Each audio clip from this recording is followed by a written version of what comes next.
allow the children to have the budget every year. It's okay. Off your mind. It's okay. She Off your mind. like me. Chai! Now wow, people wey suppose talk truth to power don't off mic.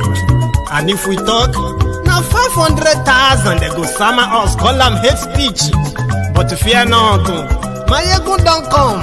Him go torchlight every corner, nooks and cranny of all these bad people where they spoil our country.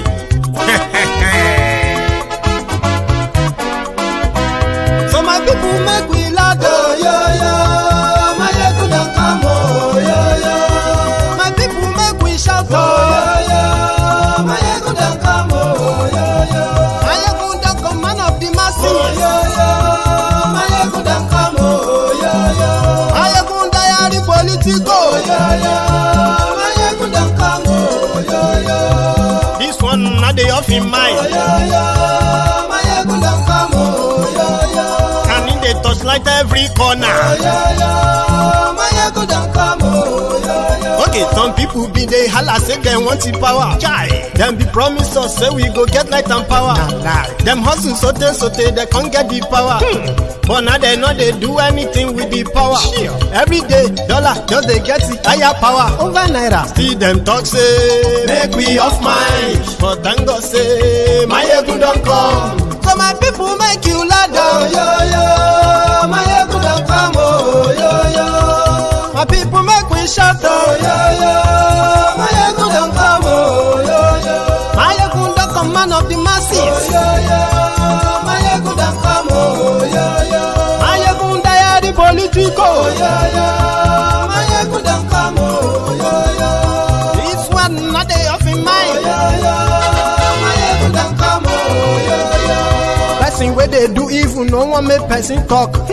Them say that Maiyegun, that man too they talk. He too they talk. Say Maiyegun diary, he they hot like pepper. But every day then they take money in bulk. Woman picking they the street they hawk.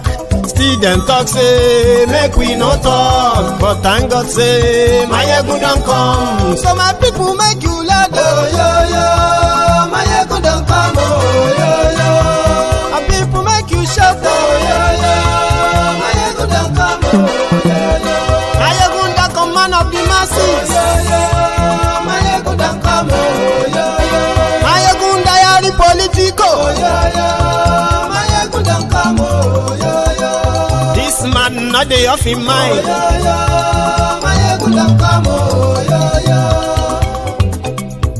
Aha, now you muna don't hear all this bad.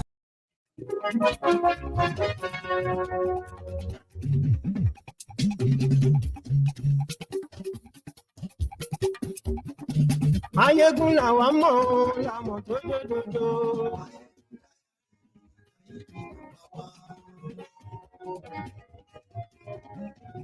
Maiyegun la wa mo dojojojo.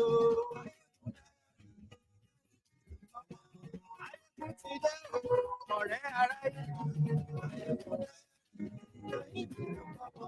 lórí Facebook, lórí YouTube,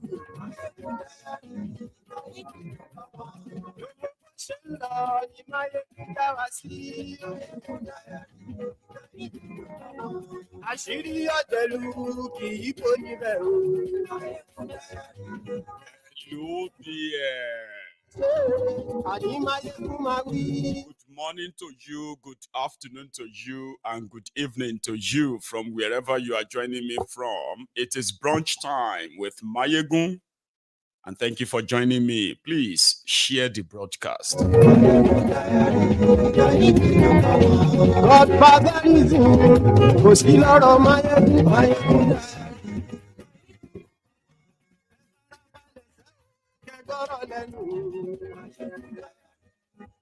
Brunch time with Maiyegun. That is the moment you can actually also call in. You can be part of this right from the start. You do not have to wait till later as well. So if you are waking up from wherever you're joining from, it will be your own breakfast. And if you're already up and it is lunch at your own side, whichever one you are at currently, it is brunch time, the mixture of both. right now on Maiyegun's Diary Politico. Read the caption, read the description as well. We'll start soon. In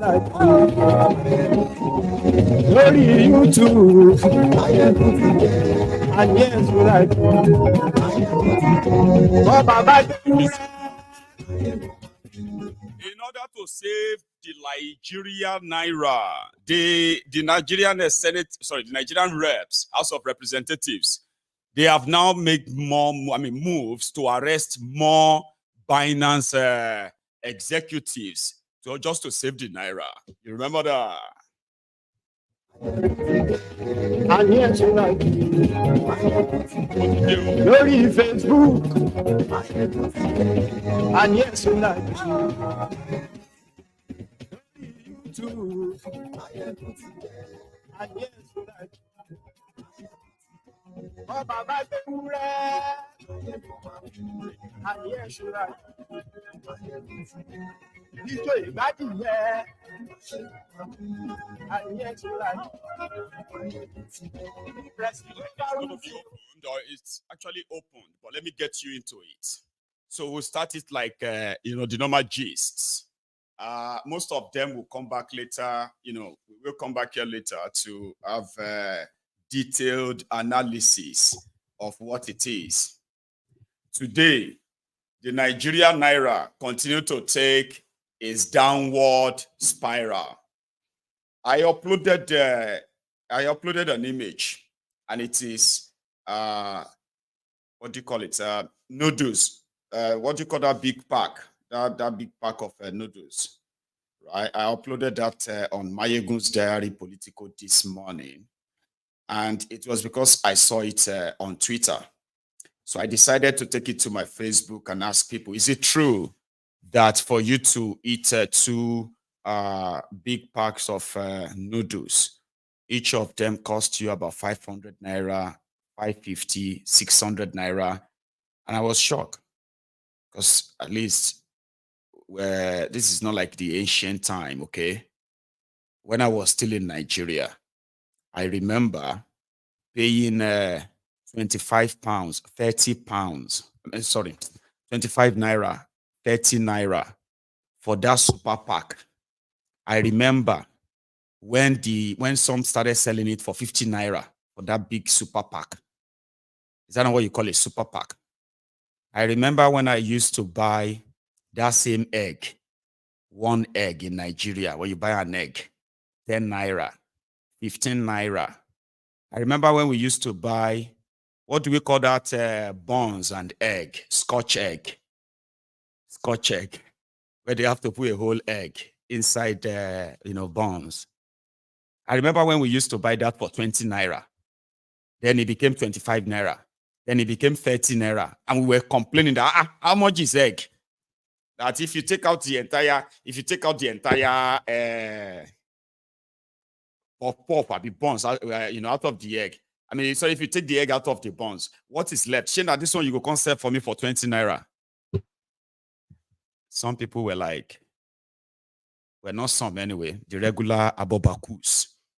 They came to defend that what is your problem? When was the time they ever sold the egg for 10 naira? I was like,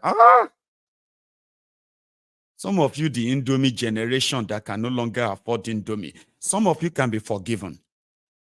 But this individual that came to come and attack me because I kind of asked questions, is it true that you need 1,500 naira for you to be able to eat? I'm going to put the picture up so that all of you on Facebook can see it, okay? All of you on YouTube can also see it. And I was just being alarmed. So last week, the Cardi B egg roll, egg roll, because she's Scotch egg. But there's something called Scotch egg too, Abby. She's not egg roll, Abby, Scotch egg. Anyway, you shall get the drift, Abby. So last week, these economic saboteurs, those ones who are doing abracadabra with all of you, especially those who believe them, Kadobi with Tifnumbu and what's that other guy's name? Your finance minister. You wonder Wale Oke or something, right? Last week, they were all singing Bulaba Bala Blue telling you that they have discovered the reason why Nigerian naira continue to crash. Nigerian naira is crashing because Nigerian naira has nothing backing it. Before now, what saved your Nigerian naira and also saved the incompetence and most of the time, right? The corrupt, government that have been in charge of Nigeria in the past. What has been saving them is because somehow they never got so greedy to keep all of the oil proceeds for themselves. They managed to still put some behind the naira and say, oh, this is for the naira. Oh, this is, you know what I mean? They put that in your country. When APC, Egbetokub came, shishi from your oil proceed, crude oil proceed. Shishi, they know how to your economy. They know how them to your country. They went straight into the private pocket of criminals. That is why your naira, see, I'll show you something. Your naira is not different from this. This empty paper. This worthless paper. That's what your naira is. But you know the difference is that you still need their decoration on that paper to say, if you take this one to somewhere now, it's 5 naira. If you take this blank paper to somewhere, it's 20 naira. So write it on it. So that if you show it to somebody, now that person can now hold out your naira and be like, you want to buy my apple with this piece of paper, no, you are going to need maybe 50 of it. Go and bring 5,000 naira to buy my apple. Because your naira has nothing. And the criminals you are seeing today, they are investing zero. So only Bumi, you can abuse me from now till whenever hunger buy you, or I don't know. But the truth will always stare you on the face like this. And I will be the one that brings the message to your face all the time. I won't go away. You always see my face. Because as they say that elections have consequences, forget elections. Actions, decisions also have consequences. Last week, these rogues who have been doing nothing other than the mumus who are praying to God and say, God will do it. God will shame you, Maiyegun. God will shame you. We know the God Almighty that I serve. Nigeria is going to be great again. You understand? Majority of you will turn to that fine bara, Bambi Allah, on social media, off social media, and guess what? Your God is not coming to do anything for you. He has forsaken you. Even if I be God, I will forsake some of you because you are a waste of production. You are a waste of effort. From the Bible, they say God worked for 6 days. 6 days creating somebody like you with no brain who believes that you need some magical whatever to touch the rogues that you know that like they are career criminals. Then God will touch them so that they can begin to now do the right thing. Then when they begin to teach you that lesson, then you turn around and say, what is your problem? Maiyegun? Can't you just wish these people well, right? Last week, they said, oh, they've discovered why your naira was falling. And it was Binance. In fact, $26 billion was spent on transacted on Binance. Therefore, that was what crashed Nigerian naira. In fact, this Ashiri in suits, Kadobi Oduduwa Emefiole, was telling all of you then that it be like say this Binance self then take and trap Tifnumbu's government, some enemies of Tifnumbu. And you, Onuayerada, Ajiyaje, you believed him. Then they said they caught Binance. Now the Binance, now there they send the money. So they arrested the Binance executives. Who came? I'm not even sure if they are Binance executives or they are just representatives of the platform. They said, okay, Nigeria, if you get problem, if you have any issue, if you are looking for people who stole your money and you need help, let's talk. Give us what you are looking for and let us see how we can be of help. The guys enter Nigeria. Ribadu arrested them. Your national security advisor arrested them, locked them up somewhere, and he left for Dubai. For Qatar. Then from there, they said, oh, yeah, you know what? Maybe we should just find them 10 billion. Tell them to pay 10 billion, then we'll let them go. Which kind of terrorist country be this? countries will be say if you enter there, they will kidnap you. If Boko Haram no kidnap you, Fulani terrorists will kidnap you. If Fulani terrorists don't kidnap you, the police will kidnap you. If their police don't kidnap you, their government will kidnap you. It is a terrorist country operated and run by group of criminals. It's unbelievable. It is unbelievable. So in their knee-jerk approach, they kidnapped this executive of Binance. They started asking for ransom. 10 billion. Those ones are just like, share Yahweh. Are these people actually all right? Who are these people? Who the hell are you? Like, which kind of useless country be this? Do you really have people in this place at all? Do you actually have people who get something upstairs here? I bet that's exactly how they are talking in the office over there. Nigeria is acting. They want to save naira. And their fellow mumus, the slaves in a contraption that they have created, they are waiting for a windfall. They don't salivate. $10 billion. Government, your leaders, they can't create wealth. These are a bunch of unproductive, unsuccessful criminals in their private lives, that are now your local champions in your politics. These are people who can't create wealth. They have no idea of how to create wealth.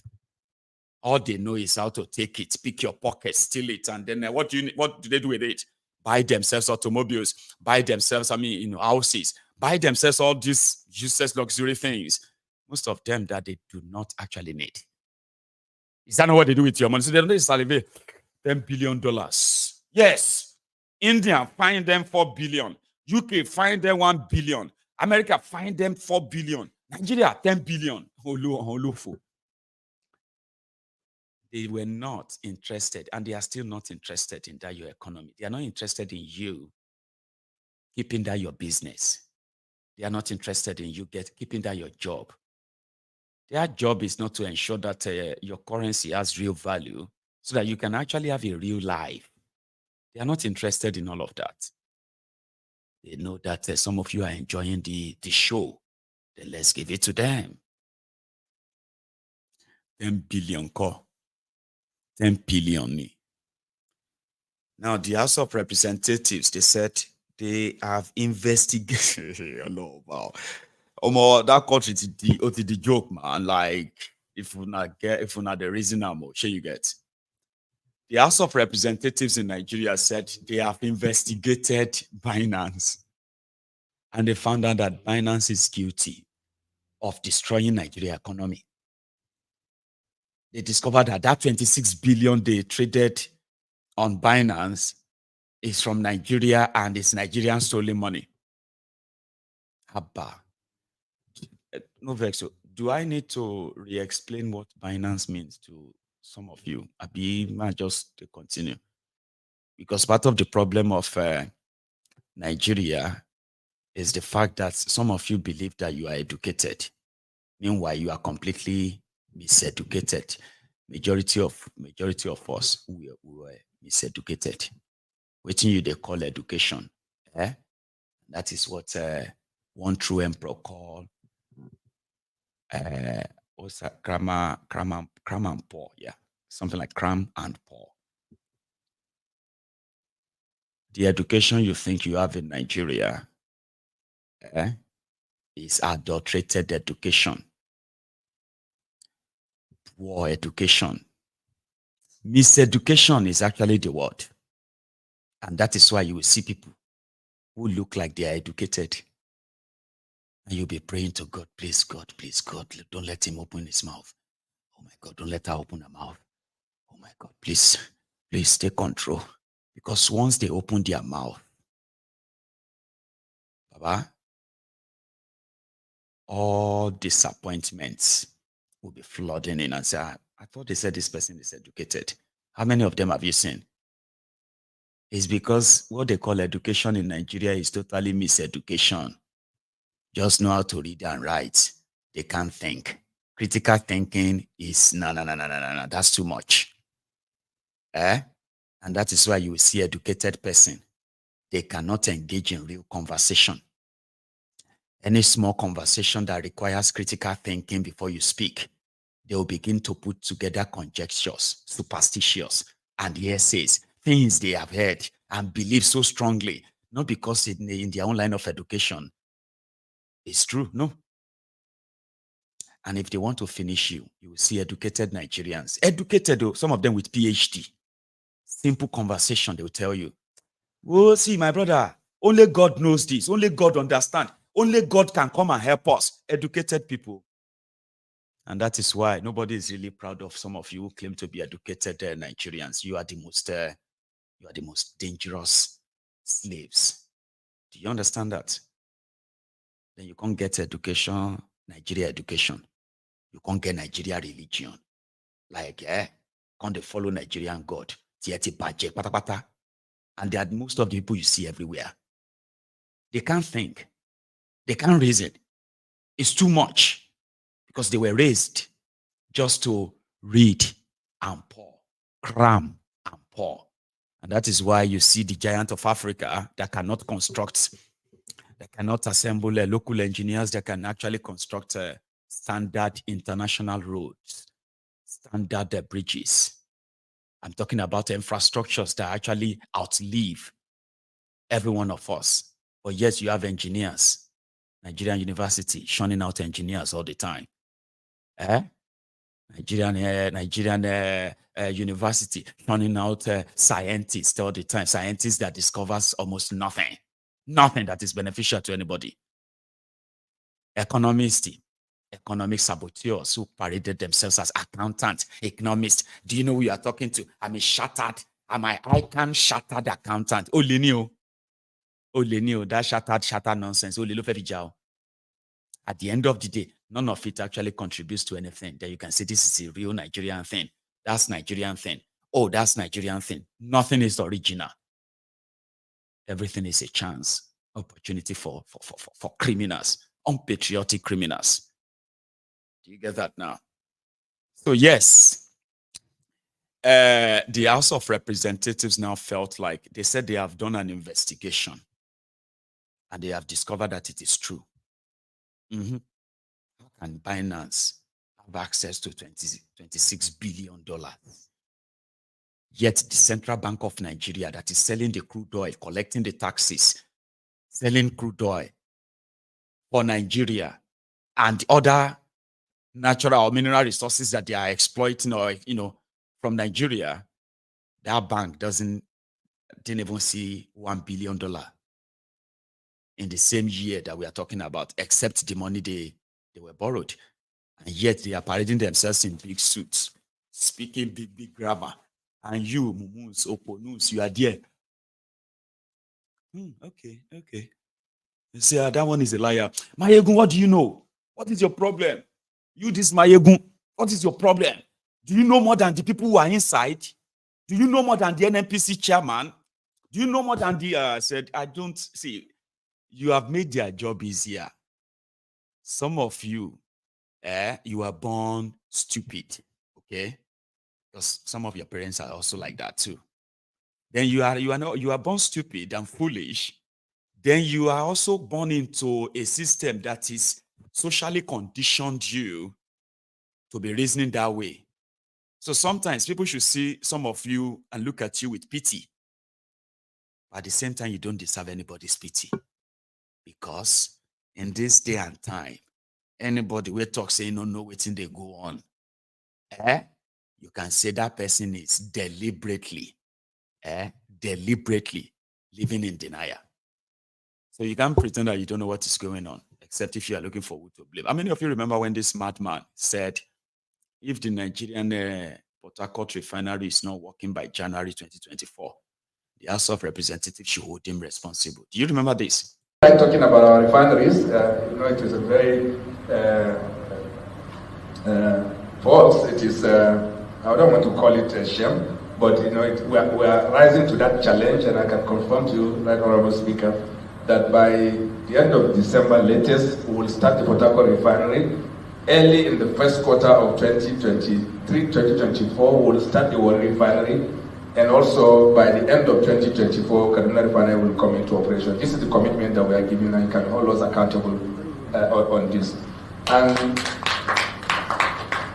the other part of it is that in 2024, many of the initiatives that are happening, including the rehabilitation of our refineries, and also the efforts by small-scale refiners, and also the upcoming startup of the Dangote refinery will make this country a net exporter of petroleum product in 2024. So we'll no longer be talking about imports of petroleum products. Like talking about our refineries, it is a very nuisance lele. Nuisance lele. Nuisance, now. Yeah. He sat there, he told them, and January don't come, January don't go. But now 2024, now December 2024, Dangote refinery. Oh, it's also coming upstream. That was a video from September. I think it's September or August 2023, last year. He boldly told them. But here we are today. You don't hear different stories. Different stories. But I mean, no wish Nigeria well. Now me no they wish Nigeria. Now me be person we no wish Nigeria well. That is why the refinery no work again. People like you don't wish Nigeria well. You this Maiyegun. Now me no wish Nigeria well. That is why Nigeria naira crashed. Rather. I won't look for it. That's why when you see them and you know what they pay why was any mind, just send it to them. This one also voted for him. Listen to this one. saying, Olu iti suwa, eku okebi ekuma, eye okebi eyema, gari la musa emi àtàwọn abi mi a lè jẹ rice mọ́. Ẹ̀wà náà ti wọ́n. Gari ọ̀gá ti 1-2. Ó ti sú mi, orílẹ̀-èdè ti sú mi. Báyìí kọ́ ni wọ́n bá tẹ́lẹ̀. Gbogbo àwọn tí wọ́n ní ọlá yìí ẹ̀kọ́ ọ̀fẹ́ ni wọ́n kà o. Ẹ̀kọ́ Awólọ́wọ̀ wọn ka àlè rán mọ́ sùkúù mọ́. Ayé yín ò dáa. Ó ti sú wa o. Wọ́n bá wá nǹkan sí àti pólítì. Ẹ rí pé orí mi gan ti pa. Ó ti sú wa o. Ó ti sú wa o. Orílẹ̀-èdè wọn bá wá nǹkan ṣe sí o. Ráìsì ti gàrí ti 1-2. Mo tún gbọ́ pé ráìsì ti di 80,000 àpò. Wọ́n bá wá nǹkan ṣe sí. Tá a bá tún abẹ́rẹ́ epo báyìí epo 580. 680, 700 là ń rà. Kí ló dé kí la ṣe? Àwa akórópè gbogbo ẹ̀pọ̀n ní ọmọ gbóná lálẹ́ tá a mọ̀ fọmi wẹ́ẹ̀tì ẹ̀ pẹ́pẹ́ kan ọmọ lànà. Àní rí kankan. Epo náà ní ń gbà lọ. Owó skul bíìsì àmọ́ mi wò rí san báyìí. Ayé mi ò dá o. Move. Ẹ má lọ há sẹ́nu mọ́tò tí mú ó yẹ move. The bottom line is pé these rogues, the ones that are looting your money and they are there like flaunting it right on your faces there, like wetin you go do, wetin you will do. Yes, we bought cars, and so you want us to be walking with our legs. Yes, they gave us money to build houses. Do you want us to be homeless? They don't give a damn about you. They don't give a damn about Nigeria. But you can enjoy the drama. You can enjoy the shege. Whichever one you are taking part in, you should enjoy it. You know? So they now said that they need to arrest more Binance executives for sponsoring terrorism. UAE sent names of a terrorist sponsor who are from Nigeria that they caught in their country. They sent the names of their contacts in Nigeria. Till today, Nigeria did nothing. For those ones arrested and jailed in UAE, they have been jailed for many years for sponsoring terrorism in Nigeria. Nigeria, where they sponsor the terrorism, buried. But now Binance, they fund terrorism. And therefore, that is why the Nigerian naira continued to crash. So Binance removed naira from their platform. All Nigerians who uses the platform can't get to see or buy naira anymore or use naira to buy anything anymore there. Not just that. They've also moved their operations and all of that out of the entire Nigeria. Like, when you have structures you put in place, these days, everything will be buildings anymore. Sure, you get. So they've left Nigeria's business space, as well as the Nigerians who are trading there. They can find other means to get on. But the sad thing is, Tifnumbu met Nigeria naira at 700 naira to $1. And that was in May 2023, last year, just 10 months ago.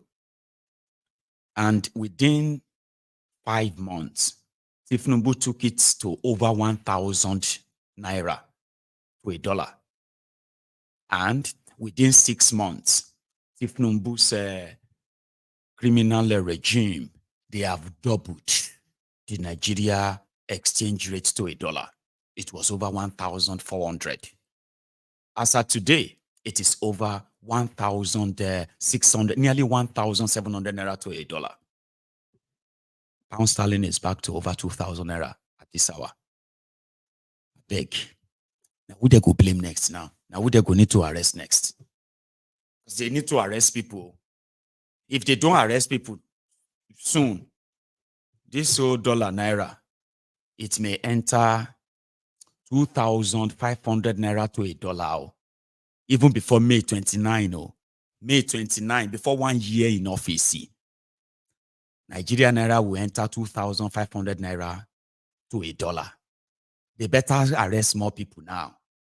If they have to arrest all of you, say, they could just pack all of now. The abobakus. Pack all of now, pack you somewhere. Maybe that too will reduce the dollar. Something has to be done. If not, I don't know who they are going to blame next to. So I have seen, one of the way you will know that education in Nigeria is a pure sham and scam. Be grateful that somehow, some of you have been able to make something out of that, poorly funded sector. I am one of those who have managed to make something out of it. And what I gained from schooling in Nigeria is that I am able to read and write. When I say read and write, it simply means if you write something, if you show me so I can read it. If I write something, you may be able to read it. And maybe grammatically, there may be too many grammatical blunders. That's your own problem. But you will still be able to read wetin I write. That's what I learned from Nigeria. That's the only thing I can say I gained from there. Everything else, it was like a grooming from primary school to secondary school to the university or college and all that. You will see that it was pretty much like a grooming. They were grooming us to the type of adults they want us to turn to. I'm talking about, weak men, weak women, weak men in particular. They raised us to be very weak. They wanted us to be very weak. But unfortunately for them, they didn't do good job, because what happened is that a lot of us became radicalized. We started questioning the existence. We started questioning everything we were told, simply because we felt like human beings shouldn't be treated this way. No, you can't treat people this way and think it's actually all right. So we were radicalized. We turned to the rebel.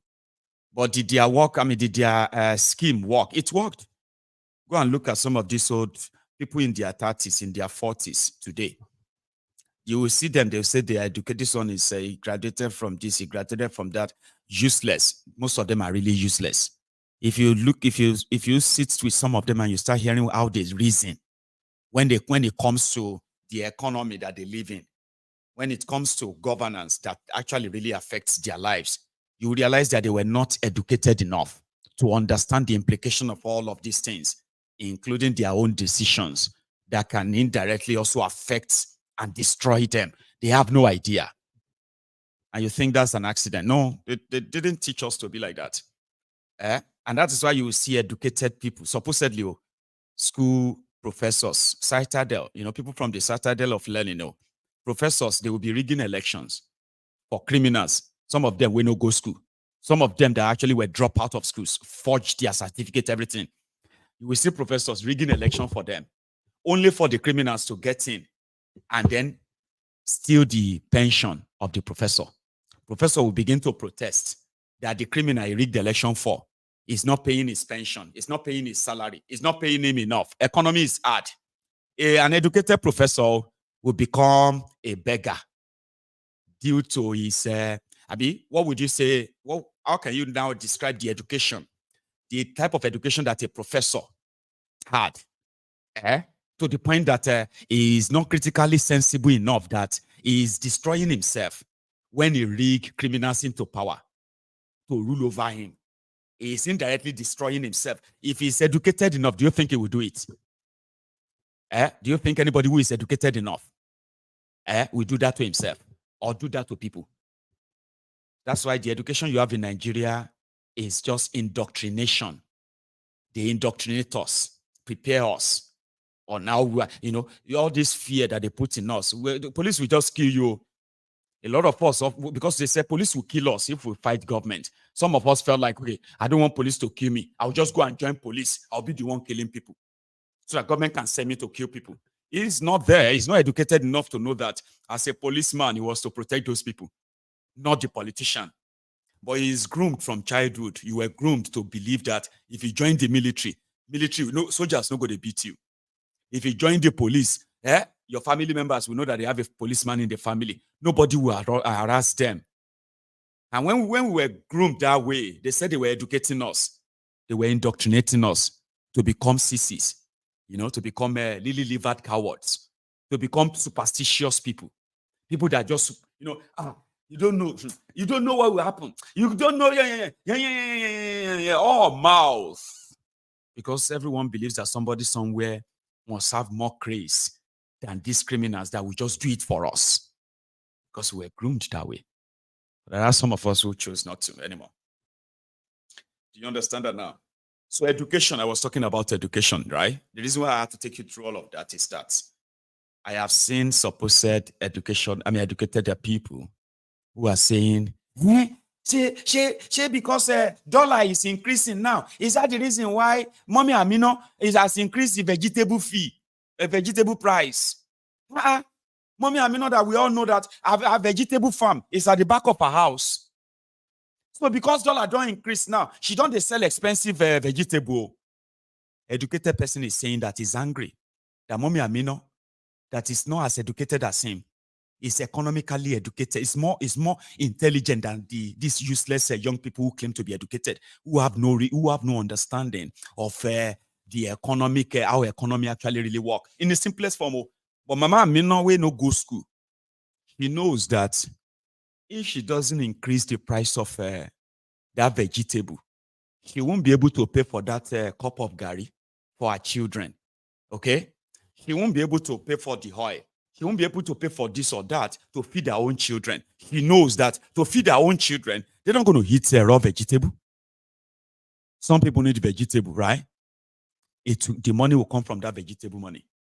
But educated moron is asking stupid questions. Our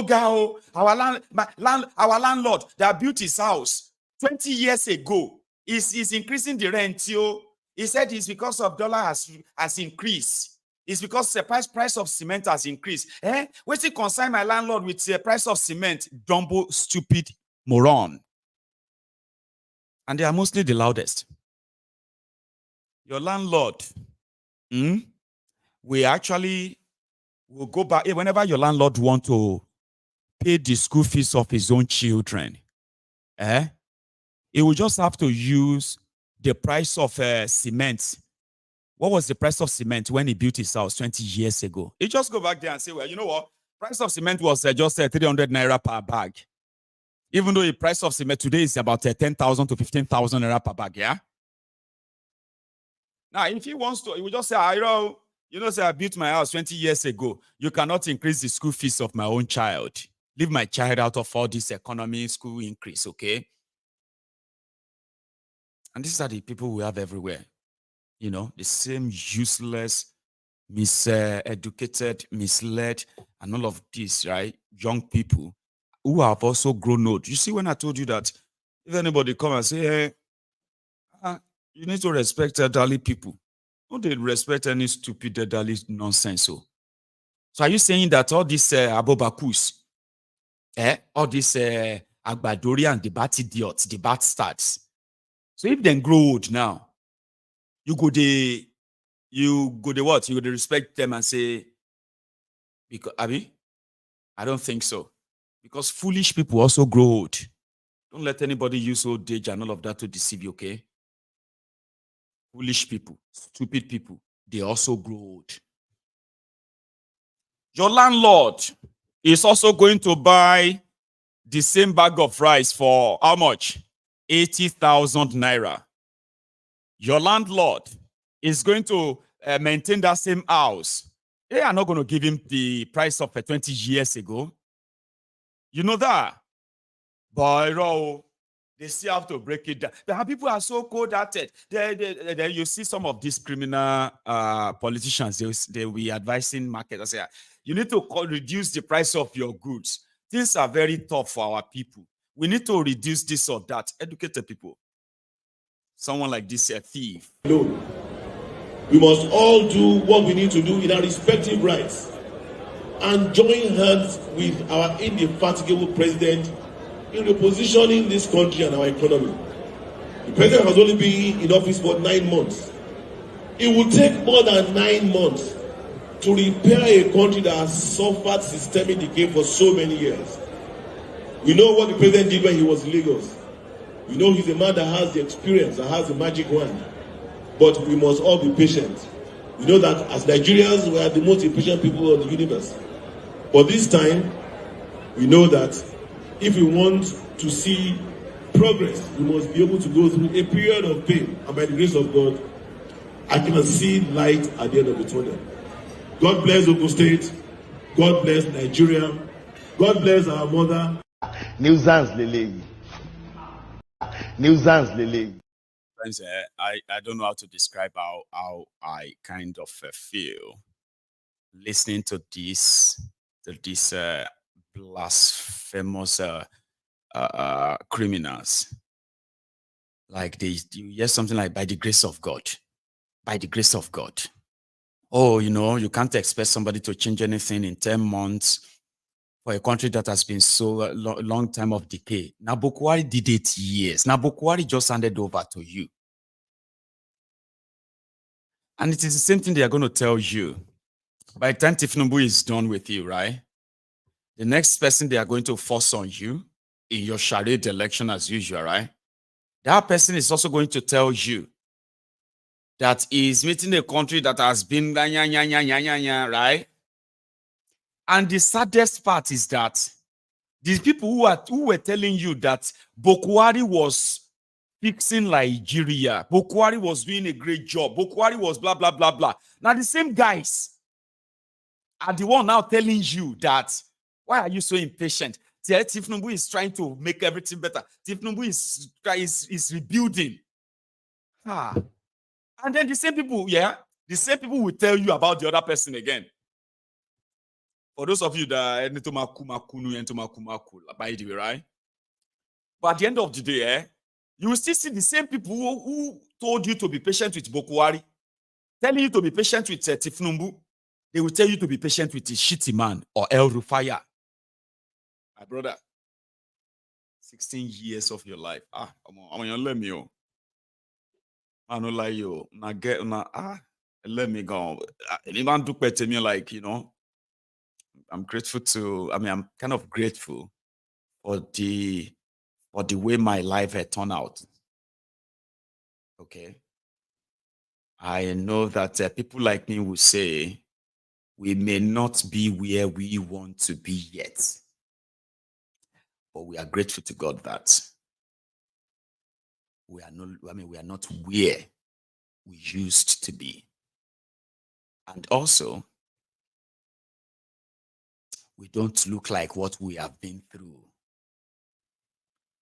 Baba, 8 years Bokwari, 8 years Tifnumbu, maybe 8 years Shitty Man Abi El Rufaya. 24 years in somebody's life. They take your life, play Ludo, play Kalu like this. This moment you are 25. Then the next moment you are 49. Kia, your youth is gone. Eh? Even till tomorrow, I see they feel bad, say, where people are talking about what they did in their youth. I'm still a young person, oh. Well, I've lost, and Nigeria stole a lot from me.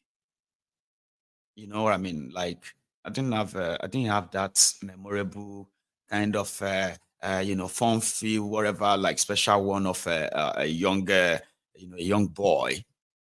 I have been exposed to, to responsibility at a very young age. I've been made to know that this is the reality and this is fiction. So take reality, walk towards this. And I've been like that since I was probably 8-year-old boy. 8-year-old boy. It's always been about what can I do? Every moment count, every hour count. You have to do something. You must do something because your next meal depends on it. 20 years of my life was stolen from me by Nigeria. Stolen from me. When I finally realized where I could have been, if that was indeed a country. And every time I look back, I just see a lot of you. In your younger youth, your youth. You are there right now, fighting the battle of adults. Some of them are still in their, teenagers. You are seeing teenagers. You are seeing some of them in their early 20s. They are already, the battle that they've faced. You see a 22-year-old girl. If she tells you the battle she's faced in her life, even her grandma didn't face up to that in her entire lifetime. You're like, Akilote, at this your age? How old are you? I'm 22. Where is this world going? 22 years. You have seen all of this. You have experienced all of this. Jesus. Do you understand that? So they've never really had any plan for us. So when I look at you, I'm like, man, life. And the people responsible for it, they are doubling down. They don't give a damn. What are you going to do? What are you going to do? Just wait. Give them time. It's unfortunate, isn't it? So here was when they said that Kolu was in Qatar and he took his 2 sons, right? Then when, I think this was at the airport, right? When he was being welcomed, not at the airport, somewhere anyway. So the supposed head of state of Qatar was meeting Tifnumbu and his delegation. Sheyi, what's the other guy's name? Yinka. Sheyi, Yinka, then the Minister of Foreign Affairs, the other ministers and people have been like, see, if Tifnumbu wants to be like the American president, right? All he has to do is what? Just give your son an appointment. Remember George Bush Sr. used to send his son. Yeah, he used to send a George Bush Jr. Used to send him on sort of a diplomatic errand. He was an advisor to his father or an envoy to his father's government. Give him official something. This is more than just the ridiculousness that we are talking about, right? So I'm going to show you something.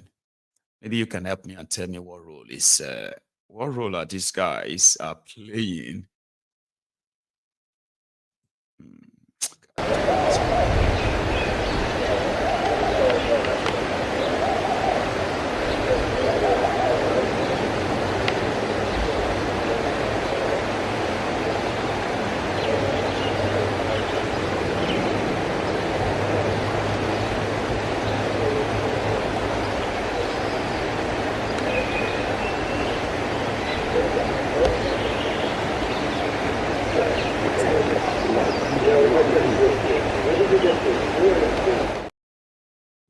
So that's it. I don't know the role she is there for, but of course, it is Nigeria where you have the anyhowness, and this is just the beginning.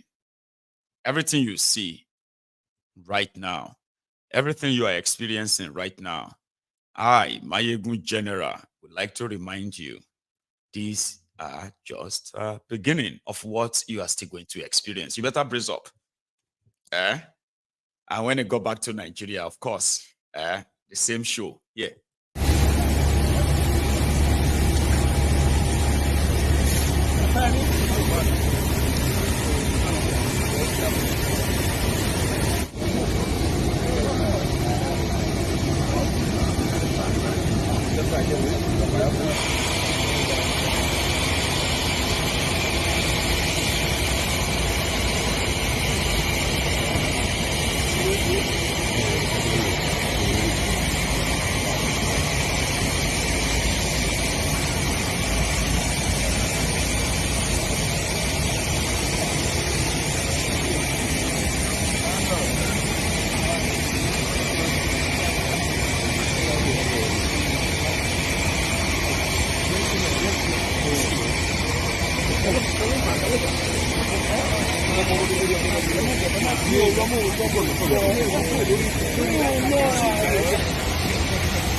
He's working very hard for you. Okay? And working hard to make sure that Nigeria is and all that. Enjoy it while it lasts. And for those of you who are in Edo area, being troubled by the Fulani terrorists, you will say, okay, I hope that the hard work of Tifnumbu will prevent this from happening to you again or something worse. Take a look at this. Now, nígbà tá ní aago kan àbọ̀ la bá wọn màlúù inú oko àti inú abà àti inú oko lẹ́sẹ̀ títì láti lé wọn wá bí báyìí nísìn. Kí la go sọ báyìí nísìn ẹ bá ń wago. This around after 2:21. Òru ni lánàá wọ́n wá sóko gbogbo kó wọ́n bàjẹ́ tán. Wọ́n tún jí wá lónìí. Àwa ń ṣọ́ wọn. À ń ṣọ́ wọn nígbà tá a gbọ́ mú màlúù bó ṣe kófìrí wa ló sá. Bilingual. Yeah. Now we met our car. The cows came to our farm by 1:30 a.m. in the midnight, and we pursued them from our farm till we get to their residence. These are the cows. And these are the owner of the cows. We've alerted them, and they are all here. Àwọn tó ní màlúù gangan nìyí o. So we are not going to take it easy with them. If you guys not take it, we cause a big problem for them. We be borrowing money, millions of naira. One more, they'll be devouring it in the night. In the afternoon, we don't have any rest.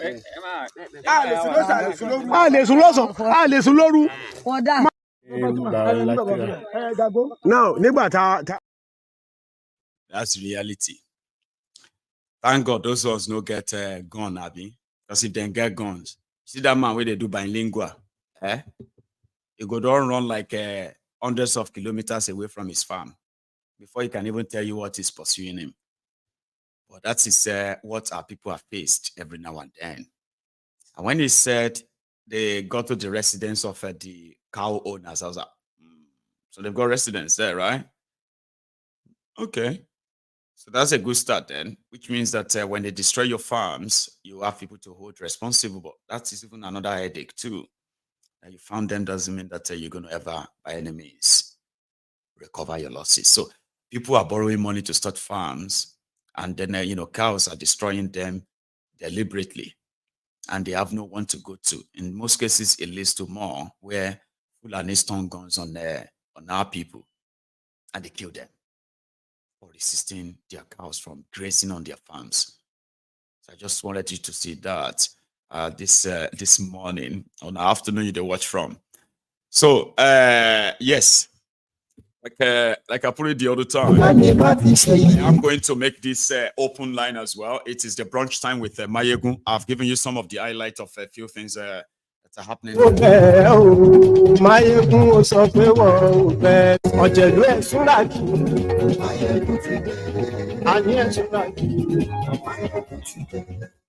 Facebook.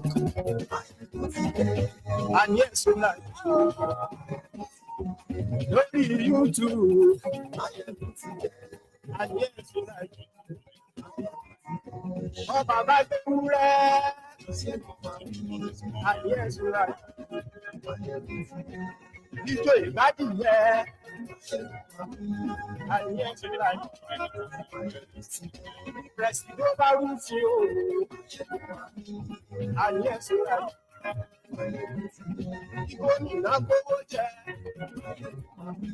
And yes, you like it. Ọlọ́pàá ti ń darí fa. Ayé ẹ̀sùn láì. Aṣòfin tí ń fi òwò. Ayé ẹ̀sùn láì. They said that the leadership newspaper were doing their own man of the year or man of forever today, and they call Peter Obi their politician of the year. I got that video before I came on. I want to share that. First is to most sincerely thank leadership for this event. Thank our keynote speaker. Thank you very much for that wonderful presentation. And I thank all that are gathered here. For me, I always say this award is I'm grateful to the Almighty God that I have this opportunity and always opportunity wherever possible. I've said it this every day. I am not desperate to be president of Nigeria. I'm desperate to see Nigeria walk. Thank you. I'm desperate to see Nigeria. Yes. So what the keynote speaker said today. And you can see in my tweet yesterday. We have no reason being part of poverty in the world, especially in the north. The north have no reason to be poor. We make more money in this country from agriculture than we make from oil any day, any time. Because traveling everywhere. I read yesterday that Ukraine is giving Nigeria grain. Ukraine is at war. The whole of northern Nigeria is 268,000 square kilometers. Wow. Ukraine is 603,000 square kilometers. They have no reason to give us grain. Because we have the land. Why they give us grain? Because 60% of the land is cultivated, 60% of our own is uncultivated. And people even say it's from northeast. I might be governor of Niger State here. Niger State can feed Nigeria. Niger State can feed Nigeria. Niger State is occupying 76,300 square kilometers of land. They can feed Nigeria. Netherlands, with 3,000 square kilometers, which Niger State is twice, exported last year $125 billion of agricultural products. So I saw that I'll probably have more from that later this evening, okay, to hear what he had to say as their politician of the year, okay. So also before I came in, I also got this clip where the Nigerian Senate, they are waiting for NEPA. I've been at EDC, what do you call them? NEPA to bring light before they could actually have their own plenary. I'll show you.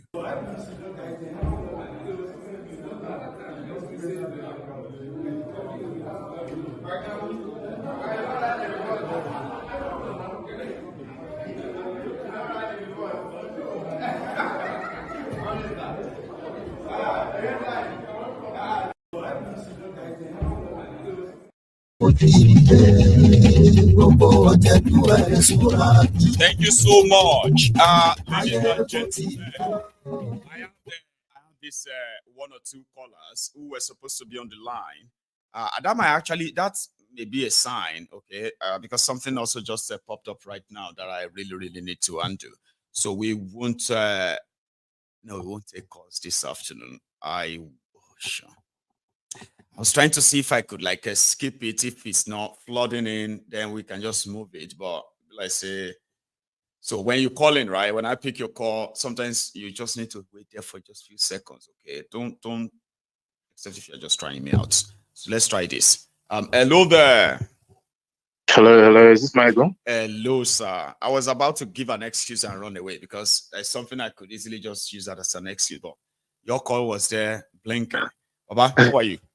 I'm good, thank you. Good afternoon. I'm a first-time caller. Oh, bless you. How are you? I'm then. What's your name, rather? My name is Wale. Walex. Wale from Nigeria, but I'm currently schooling in Hungary. Oh, are you? That's grand, Baba. How are you, Wale?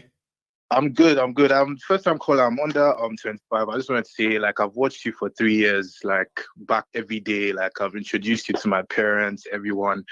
And I just want everyone to know, like, being a young person listening to your show is very enlightening. I talk to my friends like about you every day, and they're seeing the light now. And I think people are also grasping how bad it is for people under 25. Like, all the people I went to school with, I haven't seen them in more than 10 years now. Like, all the people you grew up with, you don't build any relationships. You're all by yourself. All the social interactions that you've had, you've lost everything. And then the future is looking really bad. You can't go back home because your earning potential is wasted. Like, we've been told to go to school. A lot of my friends have masters, PhD, like just assuming degrees, and really cannot use it to develop your country. You are stuck in all these countries like Hungary or wherever, like everybody's all over the world, like just being depressed and just seeing how bad things are. But anyways, I keep going back and forth, but I just want to say, like, keep doing the amazing thing you're doing. Young people are listening to you. It's not just uncles and aunties on this program. Under 25, Wale, I'll say something. I'm so glad that you could possibly just call in to to chip this in. Okay, I sort of every time I look back, I wish that when I was younger, I had something like this or someone like this who is more sort of explanatory this way to explain Nigeria to me. I was finding answers, I didn't get any. But the moment I found the answers, it was pretty much like I was already out of the country. It was even too late. It's too late in the sense that I dreamt of living in Nigeria. Like, I want to live in Nigeria. I want to go somewhere else. I didn't know that Nigeria also wanted me gone anyway. So as many of us as possible, Nigeria wants us gone and never to come back. Meanwhile, in the long run, we might actually love it at first. So yeah, I'm out. Yeah, finally I'm out. But what they are doing to us, what they have done to generations is that just what you just mentioned there, right? They've separated childhood friends, childhood memories from those you share them with, families, distance and close, neighbors, people you grew up with that you may never see again. Exactly.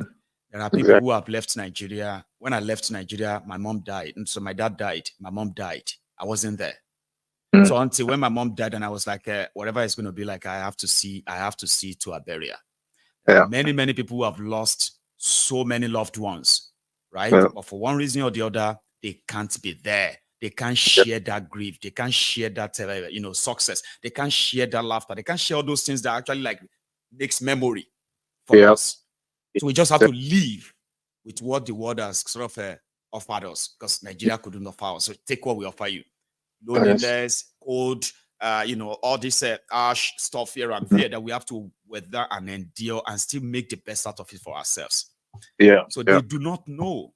And that's why when I speak today, I kind of try to paint the picture better for the younger ones to say, listen, you have choice to make, and do not act and pretend that you do not know what is going on if you have access to something like this. Because in the future, there are some decisions that we're going to make now that in the future, we're going to look back and be like, I wish I was offered a better opportunity or a better option at the time. So Nigeria is not helping us. Nigeria is separating families. Nigeria is breaking families. Nigeria is breaking a bond. They want us gone. And if you can say that to these young people today that you want to japa, great. It's great. It's a good thing. In fact, it's part of your education. But you need to know that your japa plan of when I make it, I'm coming back, it's not going to happen. It's not. I'm sure you don't come back, or discourage you from, or you take all the risk to say you want to come back to the same place. You know what I mean? So the scary thing The scary thing is, I speak to a lot of young people, like my age mates or my age group, and I'll be honest, a lot of young people in Nigeria today, they're just waiting to aspire to be like the politicians that we are complaining about today. They might talk on social media or anything, but if you give them the chance, 80% of people will continue the system that we're in today. So it's a situation that I really don't see any solutions. You are preaching on, going back to, our regions or dividing the country. And I think in the long run, that's the best thing. But if we are saying we'll keep going through the same political system or making a new crop of politicians, like today on Twitter, I was seeing the Labour Party influence who were fighting today on embarrassing themselves on social media. You're following the mess too, right? Yeah, honestly speaking, man. It's just embarrassing. And most of them are like really young people who are so active in this. You will think, oh, this is a breath of fresh air. That these young people could actually see politics, understand it so well that they are not attracted to the freebies that is attached to it. Only like we didn't know they were all pretending at some point. Like I've seen the mess. Yeah, it's just a shame. It's sad and it's scary as a young person as well, that at this age you can really see that even people your age who are the biggest victims of this system would happily continue the system just because they are able to just be in that system and they don't really want to change anything. They're just really aspiring to I was listening to show the other day on Arise TV, and he was saying about NANS and the difference between when he was in the National Association of Student Union and the difference now. And that's the truth. Every young person, I can't swear, are just literally waiting for like their chance to be a politician or in that space. If you are really going to make a change, there's no way that you go into politics in Nigeria because you can't do what is needed to be there. You can't do it. So you definitely, if you are following this current system, you wouldn't be able to progress to the level of making change. So even Peter Obi, I'm an obedient, I supported him, but every day and increasingly I'm understanding the fact that if Peter Obi ever becomes president in Nigeria, it is not going to change anything in Nigeria. We need a complete overhaul of the system. It's not a one-man thing. It is a whole system that needs to be changed, and whole orientation of everyone needs to be changed. Everyone is guilty. Even you, even me. All of us now, either by our actions or inactions. Because sometimes, right, people who see good things. For example, take a look at those ones during the Sharid election, right? Me, I did not support the election, right? I was waiting for the wahala, even though like it may not sound good to some of you, right? I was waiting for the wahala that will erupt from it. I knew you would be erupt, and I was waiting for, that's why I was like, I will continue to make others understand that even though you don't like their election, but disobedient guys and all of them, they are like their karma. This may be the end of the establishment themselves, right? So I was there to say, keep it on, don't slow back, don't slow down, and all of that stuff, right? And then the criminals came. So what did they do? They robbed everyone off. Okay. So in my own part, I believe that if there is good, like you all know anyway, so if there's going to be any real thing to be done to change anything, right? The entire establishment has to go. And now, the establishment itself won't go without a fight. So if there's going to be anything that you can use as a reason why the fight started before they leave, right? It's 100% okay with me. You know what I mean? But here we are today, Baba. Here we are today. Yeah, and just one final point before I leave. I just wanted to say, so young people, especially Yoruba, in this generation now, you have people, for example, myself, I've only been to my village once, and I grew up in Abuja. I grew up in Abuja, which is like a metropolitan city, and you don't really get, if your parents don't really go back every year, they'll say, oh, you have evil family members, this and that. So a lot of people my age didn't really go back home. So I just wanted to say, if we are going back to, regions or having anything, Yoruba nation, anything, try and incorporate young people as well. Don't laugh at them that they can't speak Yoruba or that they don't know how to do certain things. They're still Yoruba. Both my parents are Yoruba, but, it's still just the upbringing that you had. It doesn't make you less of a Yoruba person. It doesn't make you less of being an Igbo person or a Hausa person, but it's just, I know some older people, like, they will laugh, Kole, sorry, Yoruba, you can't do this, that point you just raised, Wale. See, Yeah. I like what you just said now. Okay, I saw where there is a confusion when or should I say, yeah, there's a confusion when the Ronu Nazis were profiling who is Yoruba, who is not Yoruba at the time. All right. Yeah. Then they started with the Yorubas, whose half parents are Igbo. Igbo. Yeah. You get that now? So they were more concerned about that. And a lot of people were kind of like, man, these people and their politics would they will break family chains and the rest of that. But they went deeper, Baba. Went deeper to start saying anybody whose parents are not full Yorubas, they are all tainted blood. All these political talks there, no. It was becoming so bad that I had to kind of wait in to make people understand that these guys don't speak for us. They don't represent us. I mean, nevertheless, it doesn't negate the evil they are perpetuating and what is capable of doing, right? Yeah. Exactly. Do you know that the family of their criminal politicians, they all have mixed tribal, parents, ethnic and all of that stuff, religious here and there. They do know, not that they don't.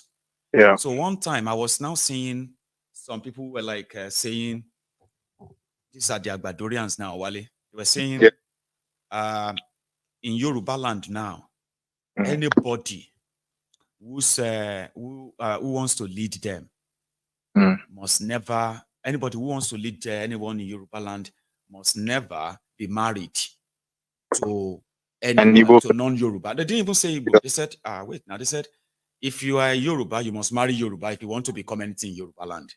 Yeah. These are non-entities, and that's why I kind of feel like sometimes they push all these narratives, but these are a bunch of non-entities to start with, right? So then people now said, they are saying all of this because they believe that it's only the Igbos who married Yorubas and have a family, right? Yeah. They are not aware that there are actually, Baba, even me, I wasn't thinking it until I saw that too, and I started researching it, Baba. There are Kanuri Yoruba, Yoruba Kanuri, they call it Yoruba Kanuri, Yoruba Fulani, Yoruba Hausa, Yoruba this, Yoruba that, Yoruba. I was like, really? They say yes. And you know the difference? Majority of those who are of Igbo parentage, Igbo Yoruba parentage, there's this level of connection that you can see and evidence. There is no animosity that you can see per se. But they said if you look at those who claim to be Yoruba Fulani, who are like their parents are Fulani or Hausa or all that, right? They do not have any allegiance to Yoruba land. And I've done my research, Baba. And that is why today, a lot of us Yorubas did not grow up to see those Yoruba Hausas, Yoruba Fulanis, Yoruba, Yoruba this, Yoruba that. But we have seen Yoruba Igbos. We have seen, GRV in Lagos, right? GRV, is that his name? Yeah, that guy. So his mom is Igbo. His wife is Igbo. His pop is Yoruba. The governor of the former governor of Ondo State, Akeredolu, his wife is Igbo. His children are half Igbo, half Yoruba, right? The guy in Oshun governor, Governor Ade Dancer. Now, Ade Dancer himself is Yoruba. His mom is Igbo, right? Which means he's half Igbo, he's half Yoruba. He's governor today. But you see all these non-entities. I didn't know that we have Yoruba Fulani, Yoruba this. And the only difference here is this. When you see anyone with any Yoruba with northern marriage, the loyalty, whether the mama is from the north or their father is from the north, their loyalty remains with the north. They don't see Yoruba as an heritage they can hold. Have you ever seen that, or am I saying this to you for the first time? No. You're right. Most time they will speak. I haven't seen it, and people said that is why you will see many of them. They will speak Yoruba. You hear them. They will be bearing names like Tajuddin, Adegboyega. You'll be hearing names like Suleiman, something like you hear Muslim name and Yoruba name, but these guys don't want to have anything to do with Yoruba. They will tell you they are northerners. They are Kaduna. They are from Kaduna. They are from this or that. They deny Yoruba entirely. From Kwara. they are from Kwara, or they were Yeah. Kwara. That one is not central anyway. Yeah. So talking about those who have been fanning the ember of that discord, right? I think it is clear. I mean, it is necessary now that we should kind of widen the whole space of that conversation now and say, okay, let's begin to look at all this cross, what do you call it, intermarriages that have produced children and what is their fate. If you, Wale, for example, now let's say you, Wale, you have Igbo mom and they are about to judge you with that, or you have Igbo dad and you have relationship with Yoruba as well, right? And you say, I'm being judged because I can't speak Yoruba. I'll say this one to everybody. That is going to be another battle that we must make sure that we fight. Because the purpose of trying to separate us along that line is for politics. It's not for us.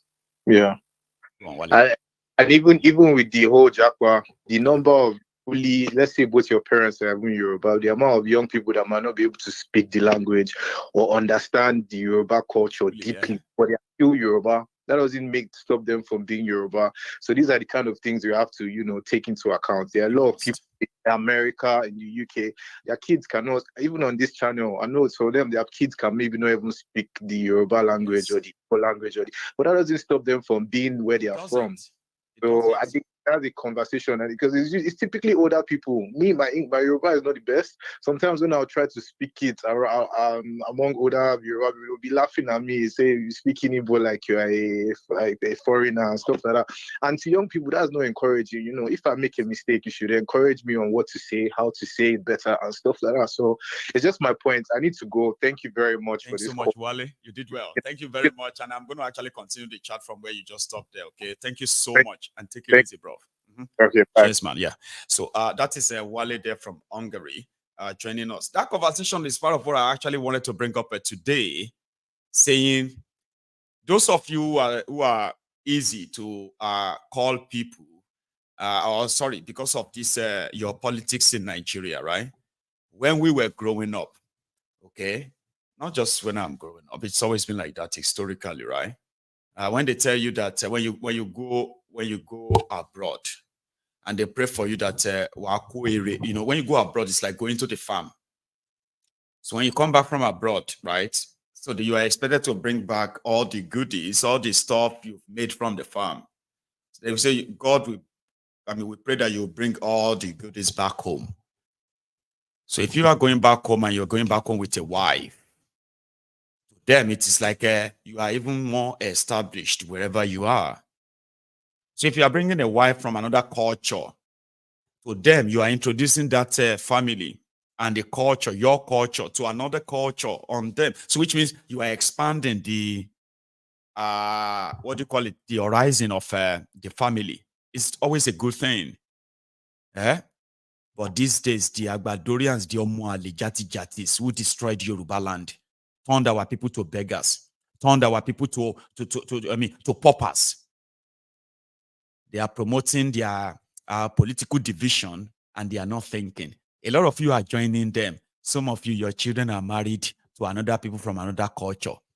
Now they are telling you, you are stupidly asking some dumbos, non-entities, political jobbers. You are asking them questions like, hey, if my mama is from Nupe, if my mama is from Middle Belt, I hope I'm still Yoruba. They say, no, it's a stained blood. We don't want stained blood in Yoruba land. These non-entities, this Olori Bruku, so for politics, so they are saying we don't want tainted blood because the only survivor, the only way they can survive is politics, free money, public money. And guess those Oceans who kind of promote all these ideas, majority of them have no access to shishi per se, bunch of paupers. So all of now we be say you have built families, you have built generations, proud. Interracial, intertribal, interethnic, interreligious marriages that have produced great families. You need to speak out too. If you are supporting APC or defending APC, one day they will tell you your child is not a real Yoruba. They are already saying some Yorubas have a tainted blood from this Ashiri, from this Olori Brukus Jatis, right? So it is a very, very delicate conversation that we must speak on. And Wale just said something about those of you who pretty much easily say, you cannot speak Yoruba, you are not a Yoruba. Because some of you will pretend that there are actually Yorubas that cannot speak Yoruba. And don't come here with all that your nonsense. How can you be a Yoruba and not speak Yoruba? Nobody asked anybody to burn him. I didn't ask anybody to burn me. And I believe a lot of you didn't ask anybody to give birth to you. To you. It was after you were born that they told you, oh, these are your parents, oh, they are Yorubas. Oh. These are your parents, oh, they are Muslims, oh, they are Christians. Oh, you meet your parents, oh, they are rich, oh, or they are poor. Oh, welcome to this place, oh, you are now a Nigerian. Oh. I didn't ask anybody. So now that you are who you are, you can easily just tell how better you are to others, Abi. I'll take this one. I think I picked the call. I'm not sure if that person has abandoned me. Are you still there? Hello, I'm here. Hello, sir. How are you? General Maiyegun. How are you? Hello? I can hear you, Baba. All of us. Right. I'm a first-time caller. Oh, grand. Yes, I've been trying for the past 3 years. I watch the program. Let me just start by saying well done, and well done. I mean, the way you articulate your program is something out of this world. They're knowledge-based, very educative. And again, let me add, I spend about 200,000 naira every month on data for the people in my community. I'm an Ekiti man, but I've been in the UK since 1989. And I remember vividly, I was in Kaduna. I registered to play Challenge Cup for Ranchers Bees. So just before the first match, my dad summoned me back to Ibadan, where we were based. And I was sort of kidnapped out of Nigeria because me and my sister were just bundled to Lagos. And just like that, bomb on the Nigeria was playing. You're going to UK, you're going to UK, you're going to UK. When Nigeria, when country bad though, but it was still better.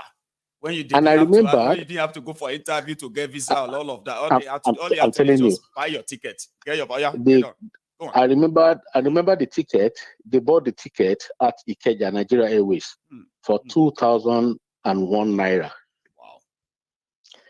And it was a heavy fight between my mom and my dad because we were saying, we're not going. I'm not going to London. We're not going.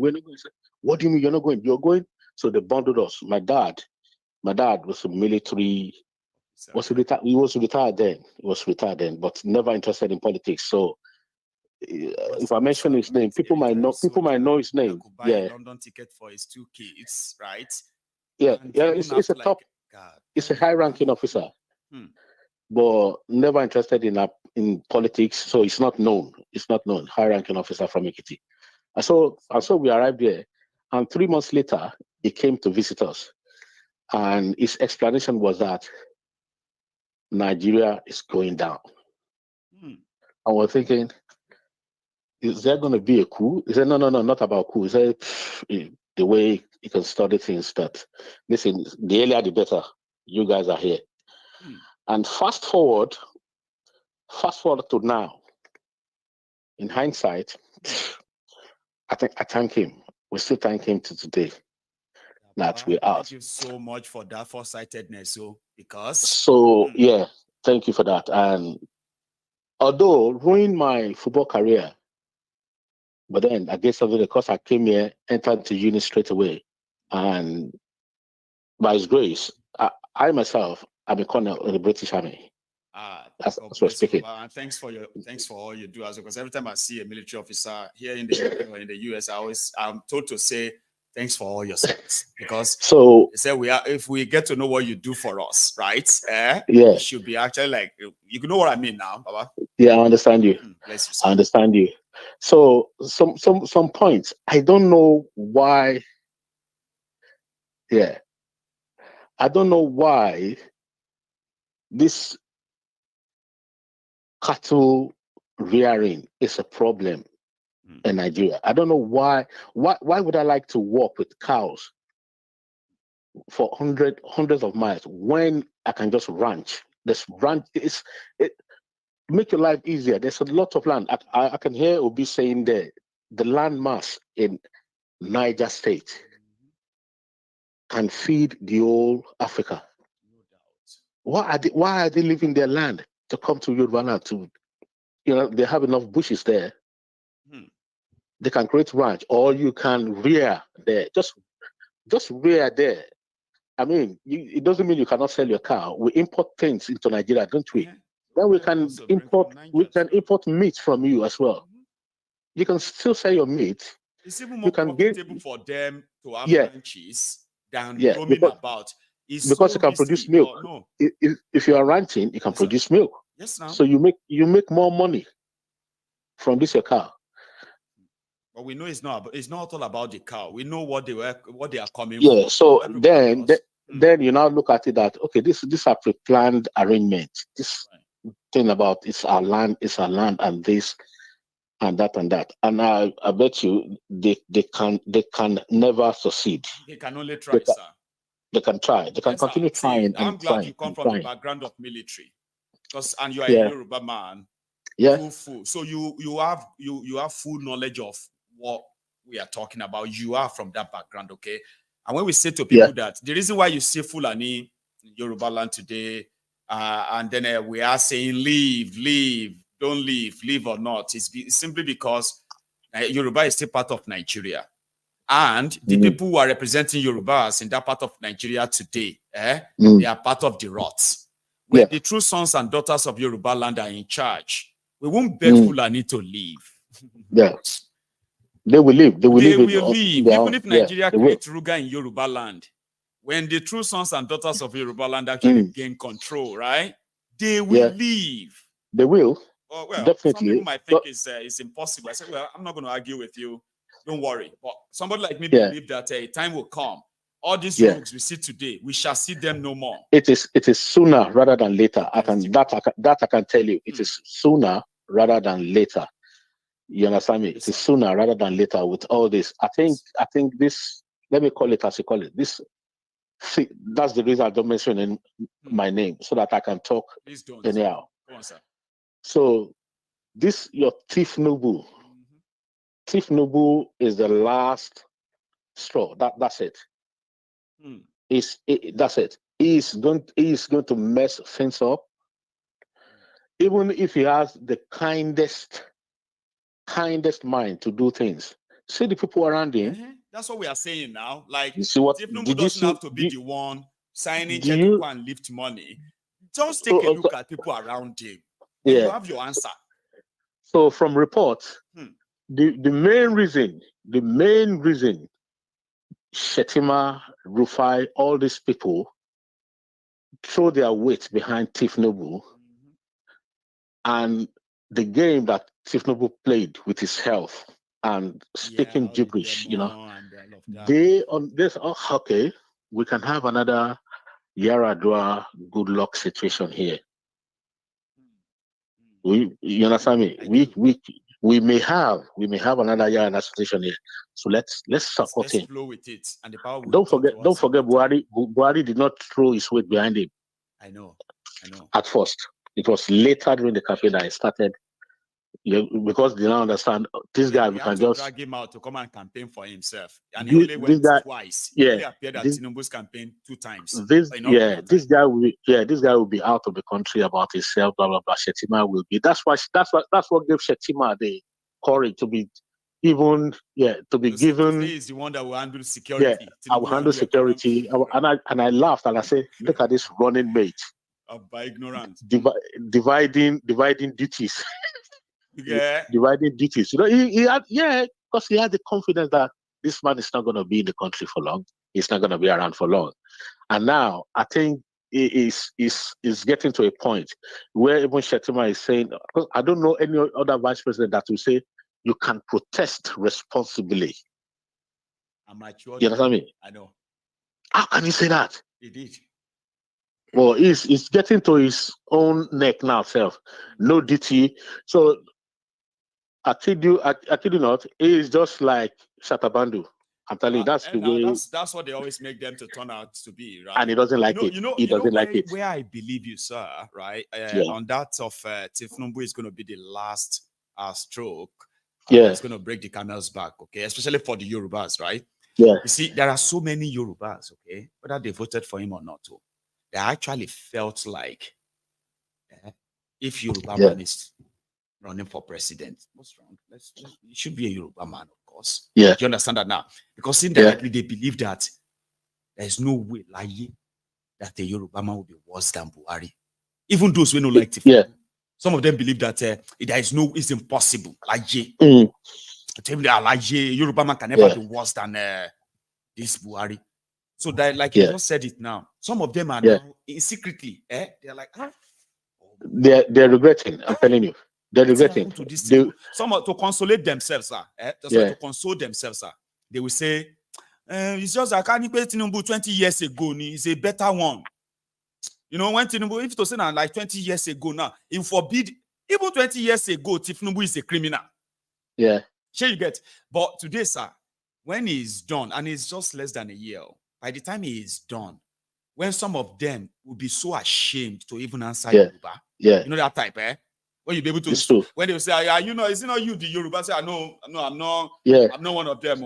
Are you not a Yoruba? I'm a Yoruba, but I'm not that Yoruba. Say, are you not a Yoruba? You know, Connie, By the time he is done, there will likely be no respected Yoruba leader in Yoruba land anymore. It's true. It will be hard for us to respect any of them anymore. Yeah, it's true. Don't you think so? Because this Tifnumbu has unraveled a lot, sir. There are so many people that a lot of us grew up saying that, if that person says something, if this person. Thank you, Maiyegun. It's open our eyes they have unraveled. To see that as a way the learning.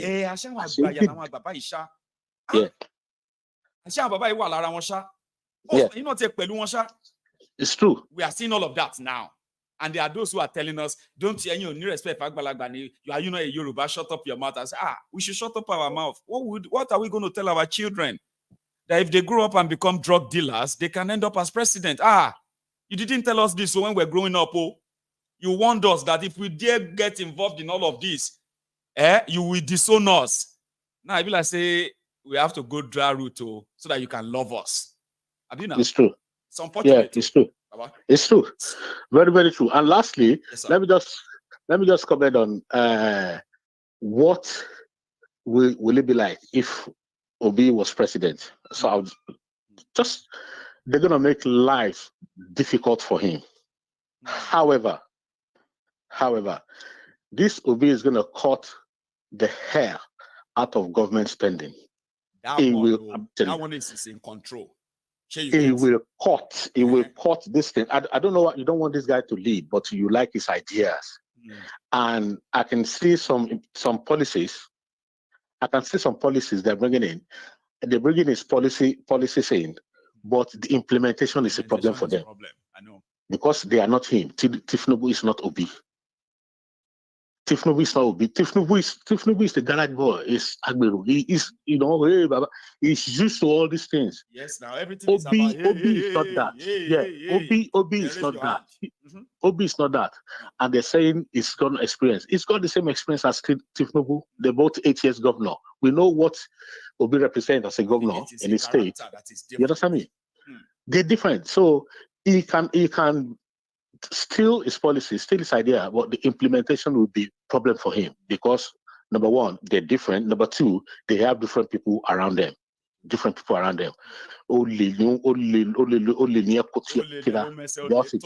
anybody tells you that thieves can come together and discuss how to make your life better, then I do have a land to settle. Some of you who believe in that on Atlantic Ocean. I need you 6 plots of land.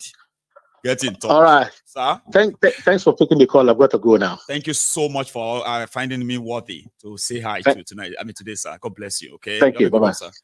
Nice one. I love that. Colonel. So that is a British colonel that just spoke to us there, a Yoruba man, part of those we believe are supposed to be interested, put hands together, okay? And they let us, together wage the never seen war, never seen before war against those who have colluded with those that are gambling with our destinies and our future and the rest of that. All of now, when they are abroad like that, you have accomplished a lot. See what they are doing to us. See what our people are going through. Join Yoruba Union. Join us. Bring your ideas together. Let's get rid of these rogues. We work because if we don't, right, we will never actually have a chance of living peacefully on our own ancestral lands where our own ancestors' remains were buried. So here is another caller, by the way. Hello. Hello, Mr. Maiyegun. Hello, sir. Good afternoon. This is Olu from London. Saulu. Yes. You are back with me this afternoon, Baba. How are you today? Yeah, very well, very well. I've been trying many times, man. You see, that evening is a different ball game. And I'm glad that we are trying to make this one also regular. So what people can say in the evening, we can say them in the afternoon. You know that? So I'm glad you are here, Baba. How are you? Yeah. Good. A few points. Yes, sir. I don't know whether there's a guy called Edmond Obilo. Yes. He's in Ibadan. He's in Ibadan. You need to watch some few of the book review that guy does about the First, Second Republic. You know that. Do you know I'm working on something like that? Yeah. I'm only waiting for my own delivery. See, I need to hurry this guy up. Yes, I have a collection of them that I want to also read. Yeah, there's some. Tell me more. There's some of the books. There's some books that he wrote about Ige, and there's a man in Ibadan. They call him Maye Olubadan. He's an old. He's a journalist. Yeah, that guy said a lot of things about Awolowo, Akintola, Ige in the First Republic when this guy, the deputy to Ige, went to slap Akintola and ran away. What I want to bring up is that I have a friend in the US. He's a military guy. I told him, I said, I have no problem in regional government, but my problem is, are we not going to end up with the same set of people that destroyed the First, Second Republic and ended up us in this kind of situation where we are now? This is where history is important. When we say the type of people of the First and Second Republic, that's when we'll have to go back to that First and Second Republic and pick everybody's role and tell everybody and say, listen, go on, sir. The man talked about even Buhari. Do you know that this same Buhari in 1979, he was part of one of the petroleum trust fund something, and there was 3.2 billion naira missing. ETF, of course. It's like an old open story too. Yeah, and he came back. He toppled the government. Came back 1983. Yes. Pick up all those people that was investigating him, jail all of them. Yes. When they took power from him, Shagari was waiting for a second term so that when he comes back second term, then they will begin to get a hold of him. Then they struck. Yeah. At the end of 83 or so. Yeah. Yeah. If you look at all these things, then I look at it from that perspective. Is that regional government going to help us? And presently, this guy went to Nigeria, Sunday Igboho. The problem now between Sunday Igboho and Gani Adams, and I'm looking at it that we as Yorubas not speak in one voice. So let's leave that. Even when we go into this regional government, who are those people that are going to be the next generation of leaders? These same people that are the young generations in Nigeria, my brother, do business with these people in Nigeria, and you come back on air and you tell us the kind of people that are there waiting for you. They are like, vulture. They will just eat you raw. So we have problem of you. Can I say something, right? Yeah. You see all this, your concern, they are so genuine. There are so many people who always kind of ask that same question. But you know the difference between yours and so many other ones that I've heard before. You are more concerned about the mindset of the people that are going to populate any new nation we are saying. And if these people that are going to populate the new Yoruba nation are the Yorubas that the ones you see now, and we should be very worried. Yeah. If we are going to produce leadership and leaders from them as well, with this mindset as well, right? Then we should be worried. See, Baba, you are valid. Okay, this is where we all come in, right? I'm telling you, this is where you and I come in. Yeah, Maiyegun. Baba. See, there is something I will say again. Oh yeah, go say on. Politics I is want to say something too, but I'll let you finish. I don't want you to miss your point. Go on. Politics is grassroots. That's right. That guy was saying something about there's a man called Adelakun in Ibadan in those days. There was a grassroots politician. And they had an agreement that Bola Ige was going to serve only one term. But something happened again. Bola Ige changed everything. Adelakun moved to another party. These are something that happened in the 60s, 70s. We're talking about. Things change, the more they remain the same. Yeah, thank you. All the policies you see today, they have happened before. If you go back to history, you will see remnants of it in the history. So what I'm saying is, I look at when they go into all those villages and bribe these people to vote. You know what they go with? In Ibadan area, is saying all those places, they will go with 2 Ankara. They'll give them 2 Ankara and put 2,000, 5,000 on it. It's not just saying. No. No. 200 naira they take by my own party member in 2019. Do you know what 200 naira?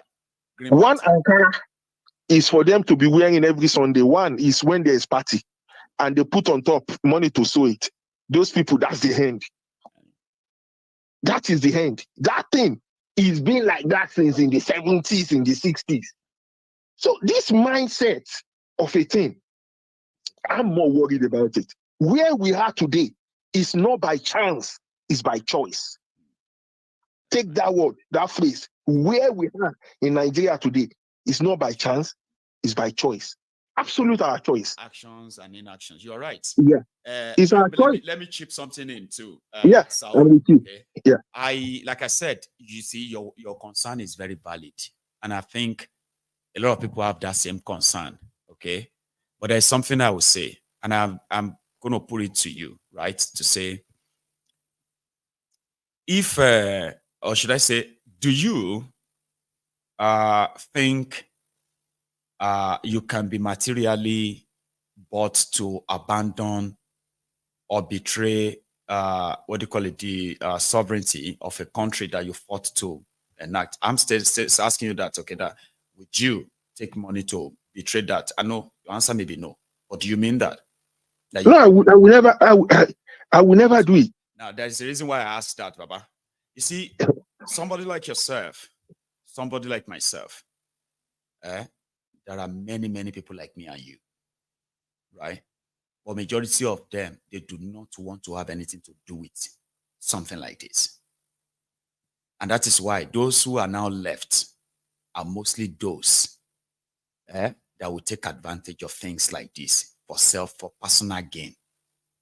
Now, in a situation whereby you put together a movement, for example, and that movement is called independence movement, for example, you know that every member, every part of that kind of a group, right? They know that their agenda, their mission is independence, okay? Therefore, the people of like mind who probably feels like who believes that they are, they're not like all these ones we have today, okay? They are different. Me and you, we are different, right? Yeah. And then we begin to, it's not just by saying it, it's by showing it. How do you show it? You're part of an organization that becomes so massive, right? Enough that people say, oh, it's there for independence, because those who are going to be their representatives are the characters that they will kind of like align with that organization. So what I'm saying here is that independence, independence campaign is done by people who believes that they can take over a country and run it. Yes. Also, there are those who are also going to go against it. These are also the people that believes that you know what, we do not deserve independence, and if we lose the independence vote, right, they will run this space for the people they are keeping it for Nigeria.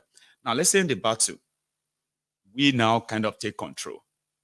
What control means is that I'm not saying overnight people are going to be just nice like that, but the people that are going to run a country, they would have existed before the independence of that country, Baba. So if you and I believes that something good can be done, what we need to do now is that let's look for more of you and me. Even within that, our people, despite all they have been through, all those, everything they have been through and what they have become, there are still so many of them that are like you and me. Understand now? But a lot of them would rather not be involved. And that's where we are lacking people. But Maiyegun, let me tell you something. You see, a lot of people give up. Like me. That man, the military guy that spoke to you before said. The guy escaped from Nigeria, but he didn't know that they were doing him a favor. But now, he didn't know that. It's okay. Like me, when I was leaving, it was the day I finished my service at Iseluku. There was no internet. I'm telling you, this is 2006. So I got to Agbo. That was when we got to the car, was a garage. Yeah. The bus was not full on time. And they said, okay, there was armed robber on the way, this Fulani thing that they put car on the road is been long ago. It's not now. Now the difference then be say the people they face them themselves. Okay, they face them themselves. So they will now wait for lots of buses that is coming. So they will now put one in front with all these guys, start throwing bottle on the express, bang, for them to clear the road. So we were at Agbo. I just went to check. I said, okay, they said, maybe by 5 o'clock, everybody will move, that they're going to call somebody. Then I went to internet cafe. That's how I saw the email that I need to bring my passport and everything to the embassy. The day I was coming back from NYSC. The next day, I ran into Lagos British Embassy, dropped my passport. The third day, I got my visa. The fourth day, I ran away. Like the last experience of your service year was like, man, I mean, it's a sign. This is a sign. Brother, to leave this place. Brother, there was no option than one. Where's the job? That was what I was processing. And when that thing eat it, I was like, bam, gone. But up till now, I've gone to so many countries because I'm a geologist. I work at sea. So when I'm home, I'm at home. Sometimes I'm home for 2 months. I go for work. So you look at it from that perspective that where we are in Nigeria today, how did they get there? Because when we were young, I told you, I was a day I called, I told you that we had a bakery in Oshodi. My dad had bakery, Banjoko Street, Oshodi. And my no bread, we removed the soft part and throw the hard part under the bed. Under the bed, my dad used to tell us that one day you will walk and use your own money to buy bread, and whether you will throw it this way. Bread now, people cannot eat bread, not to talk of egg. I saw you posted something.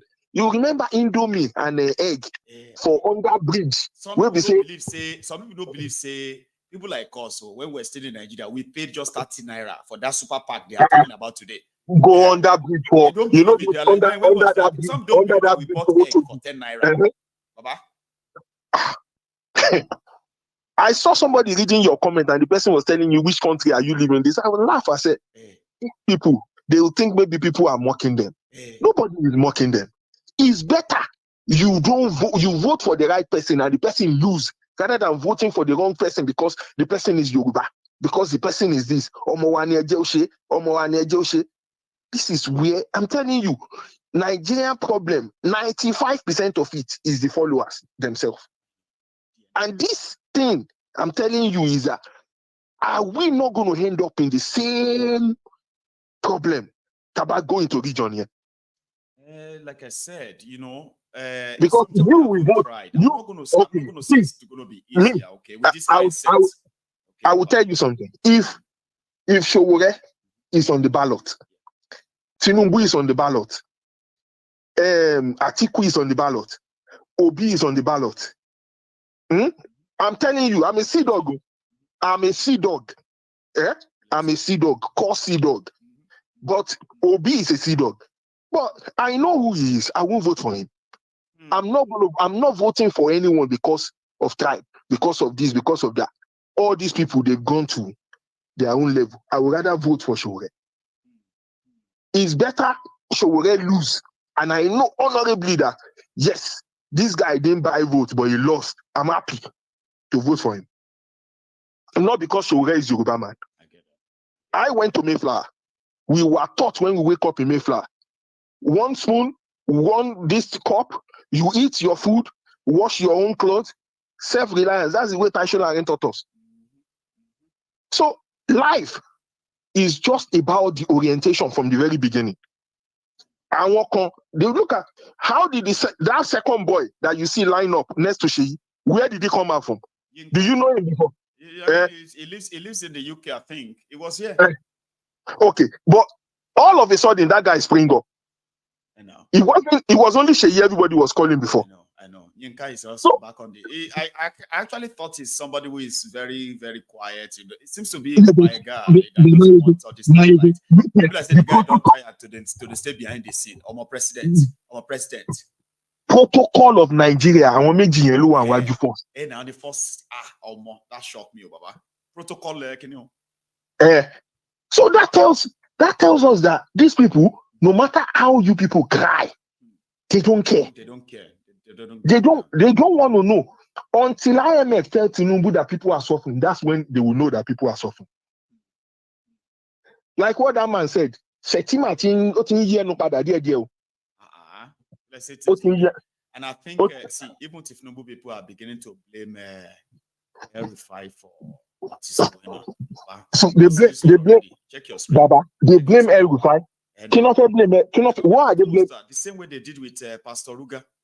When Pastor Ruga said he wanted to, when Pastor Ruga was contesting APC ticket with Tinubu, and they called him a betrayer who sold his boss. Maiyegun, another question we need. These posters in Abuja now. We need another question we need to ask ourselves. Yes, when Buhari was printing those money and they were sharing that money, was Pastor Ruga not part of that team? He was so why can all these Ronu people not pull up Pastor Ruga one day and say that, Baba, what do you even know about this thing? I mean, so when they press Buhari, people will not get mad to even say, you hear them, see, Baba, you hear them, they will say, you know, this country is very, the economy is very bad. Tinubu inherited a very bad, dead country. I bet who go to Tinubu? They say, but PDP don't spoil the country for 16 years now. So it's not just Buhari. These are cowards, Baba. They catch from cowards. They can't. They catch some custom guys with 1.something billion, and the guy returned 500 million. Another one returned 250 million. Billions they catch them with in Kano, in all this. But I mean, some of them returned 5 million out of 300 something million. Another one returned something million out of 1.something million. You know, like that. If there is a guy called IB Dende. IB Dende. In Ilago. IBD. This guy has been in a system for long. Ilago has been a smuggling route for long. See, Saulu. Now the guy they beat custom officer, right? Yes, you know sir. Something. He has hotel in Ilaro. And Nigerian custom officers, now then they sleep there now. Yes, sir. So you they sleep inside smugglers hotel. Meanwhile, your job is to catch smugglers and the smuggled goods. Look at Nigeria.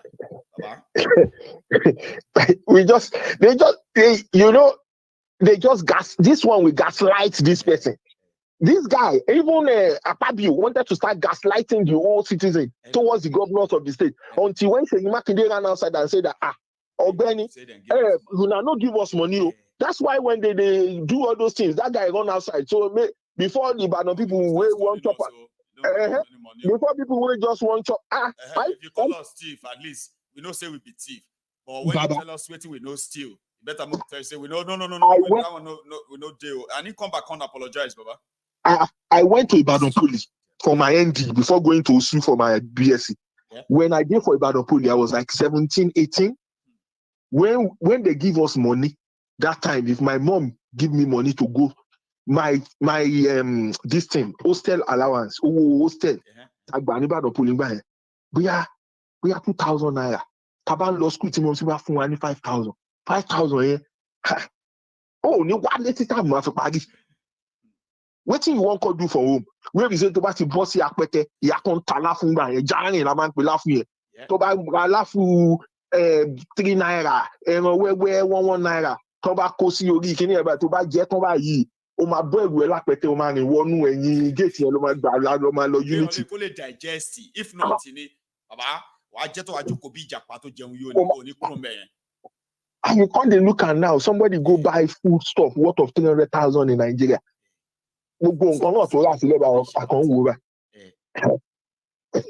It's just my own problem with that thing is that I will still want to say this.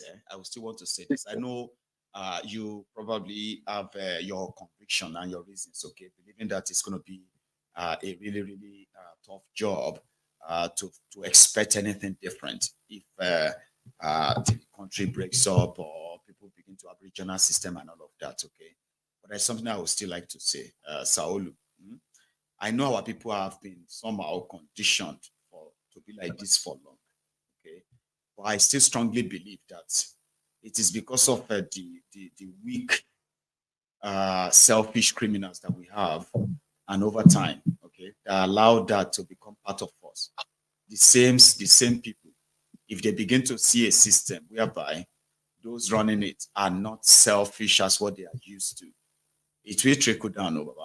I mean, if you want to punish anybody for doing something wrong, right, make sure you are not the people who also sweep the wrongs. To be honest with you, with what me I've seen, I've been in. I studied geology. There's no state in Nigeria that I've not been to. The whole 32 states in Nigeria, I've been to all of them. And ordinarily in Ogun State, there is a place called J4 in Ogun State. There is tar sand.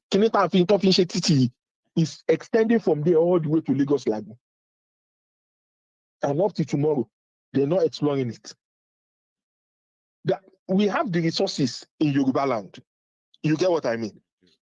But my own fear, that's the only fear that I raise is that thing that we are also going to like. That is my own fear. Different. Do you expect anything different? But by the time I expect difference, Baba.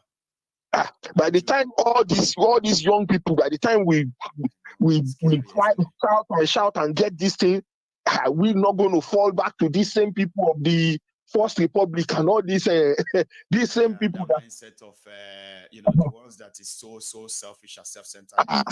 You have an agreement and somebody betrayed. That will always be there, okay? But institutions are built by men, Baba. Institutions are built by men, and institutions are destroyed by men as well. Okay? Yeah, that's when institutions, when instead of having strong men, Baba, if Yoruba land work towards building, strong institutions instead of strong men, people will follow. It may take time, right? But people will follow. But if you are looking at your leaders, all of them, doing all they can, and they are telling you not to, it doesn't work that way. That's why we are where we are today, Baba. I strongly believe that so far we have people like yourself, people like myself, and many, many like us like that. If we can teach them, encourage them, enlighten them, and then guide ourselves, if those people have a chance to be in charge of our affair, I still strongly believe that they can actually change it. We believe that our problems is, everybody will just go under their own problem. We consider all those criminals as our problems in Yoruba land. And I know that if we have advocacy groups that tells everybody that our problems is not the shaitan or it's not the devil. It's not this, it's not that. You see all these criminals, they are our problems. If people can see their problem, I say, yeah, deal with your problem. I just hope so, because at every time there will be no Abuja to run to that time. There will be nobody threatening anybody. It's going to be a different ball game, Baba. That's what I see. But I get your fear. Like I said, all your concerns are valid, though, because they exist. I'm telling you, I can cite millions. Okay, there was a guy that they arrested in the US. This guy was a personal something aide to Dapo Abiodun. I don't know whether I remember him, of course, I do. The guy was working to be there. It was Dapo Abiodun's PA in Nigeria. Yeah. He's still doing COVID-19 fraud, whether they scam them in America of millions of dollars. My brother, make I tell you something. Yes, sir. That guy, we know him for Usu. for He's a Abuja. known guy. I just know why I forgot his name right now. Everybody. Rufy Lonje Rufy something. I get it now. Yeah. Rufy, we call him Rufy Jam Dozen Lamankwe. Yeah. Rufy Jam Dozen Lamankwe Losu. So personal now person you actually know like closer one. Yeah. And I dey look and say this kind of person now, he go and wele yi, but a day before day. Baba, I don't even want to open my mouth. They don't send that for go jail for Florida, 1984. Where that for carry his own this and there. That is your governor in Ogun State today. So let him be say, I think I get you. I get you fully now, right? That when people like that exist, now the one way we know be that there are those way we don't know, and we know they're the bad. So if these ones are existing in our society, and then we say, it's a democracy now, at least it's a new country now, they can use all those dirty money, dirty lifestyle to indeed gain power. But I still strongly believe that it will be the institutions, sir. Sure you get. It's the institution. Bad people now. Sure you don't know me. Like no, maybe me and you, if you don't know them, you know what I mean now? They don't bond them well. They don't bond them well. Make them go pick in form of any political parties. They won't get power anywhere. Defense, if you try it, won't lose your money.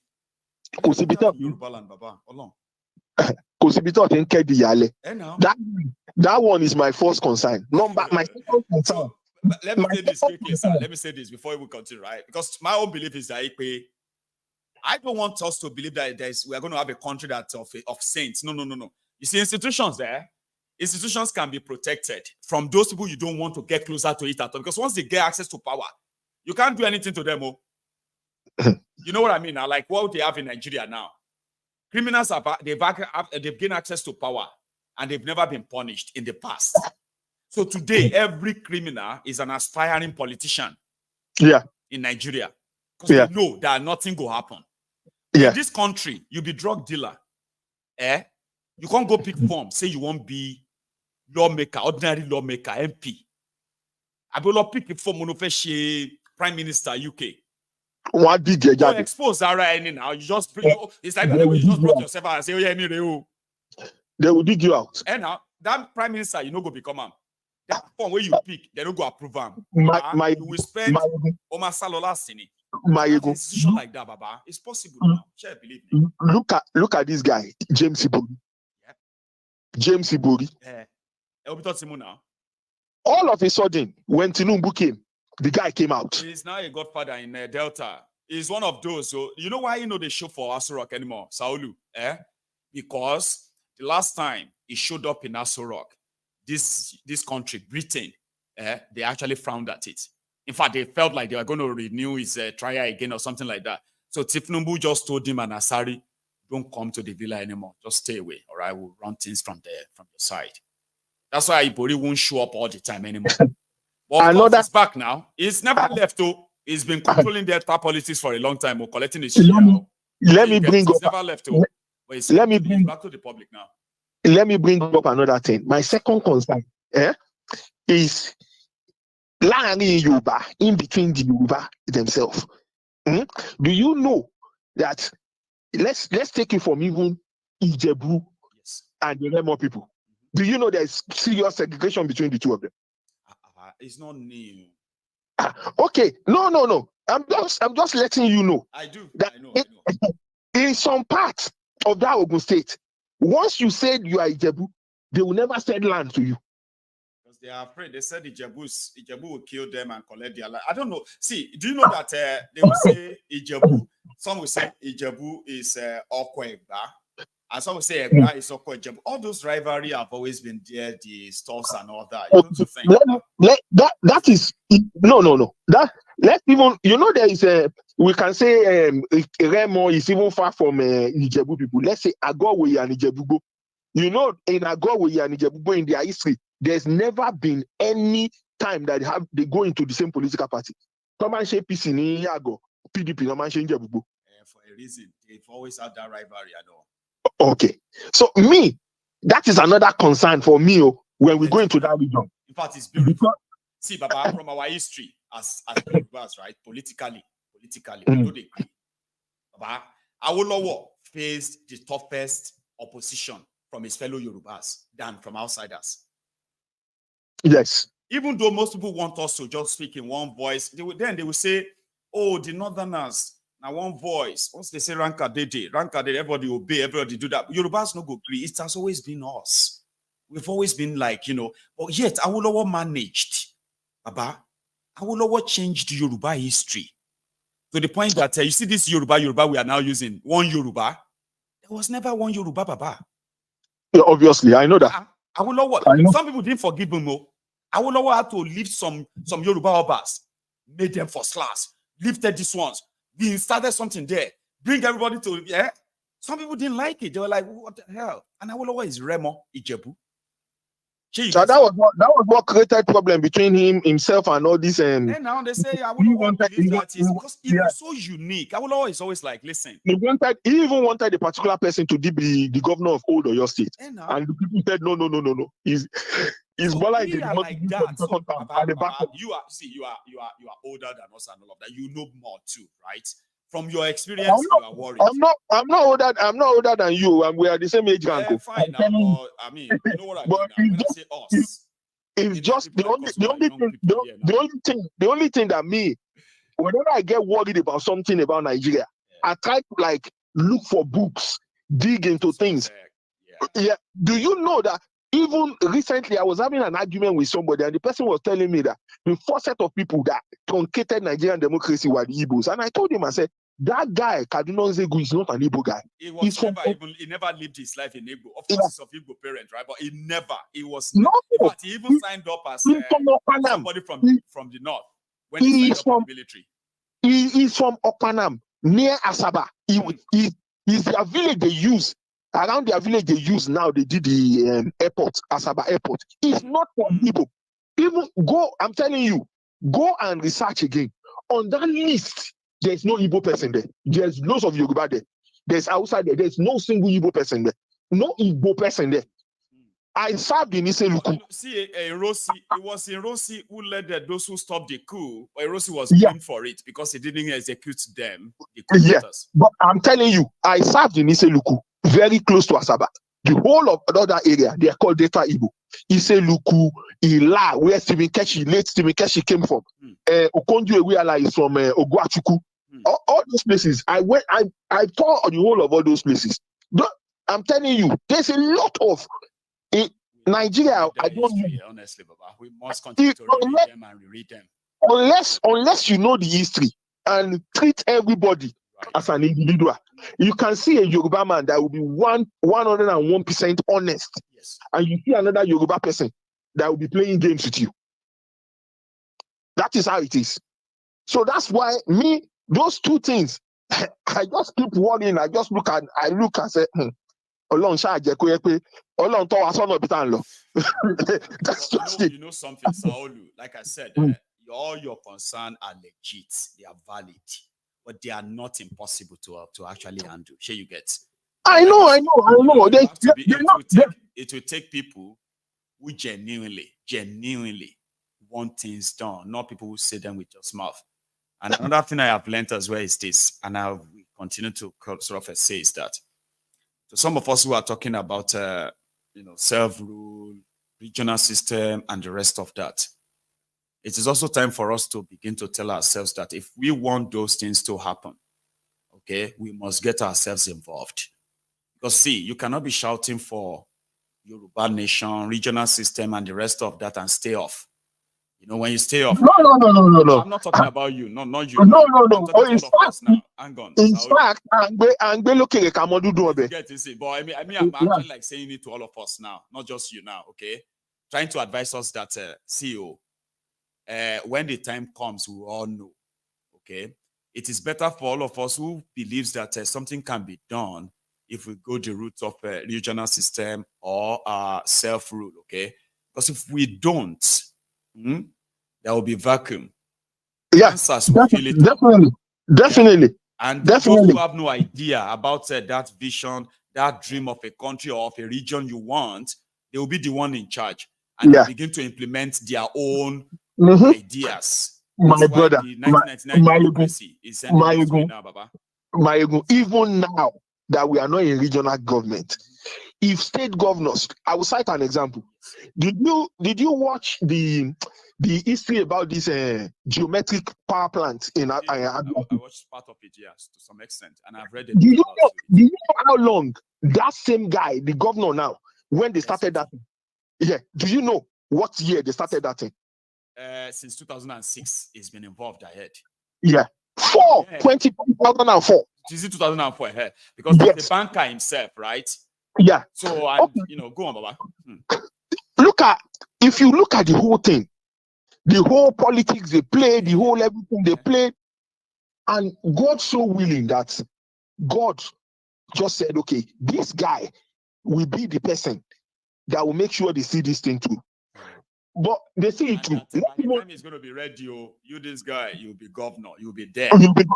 Okay. You want to. And look at it. If it's somebody on his own that, okay, he doesn't have that mind that thing should work, he will abandon it. But let's leave that aside. In 1999, there was a similar program in Lagos State, Aaron. Do you know that? As at that Aaron, when they brought that Aaron to Nigeria, it was a company that was already, bankrupt. And now in America. It was in America.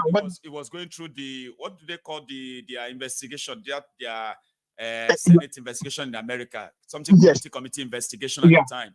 You're right. And when the Obasanjo realized that thing, the Obasanjo stopped that thing. They quickly pulled out now. They pulled out. The same person that went to bring them, make sure that they went to get lawyer for Aaron, and they started billing Nigeria for breach of contract. I remember. Go and read that story now. This same person, Baba Sheyi now. The same person. Yeah. Did you watch? There is a oil company, Italian oil company called EN Texaco or something. There is a full documentary about these people on Channel 4. How they bribe. There's a guy called Don Etete that used the money to go and buy Tiger and put. If you see the guy bedroom, there was a big investigation that they jailed some people in Italy because of this thing. I know. Immediately Baba Sheyi came.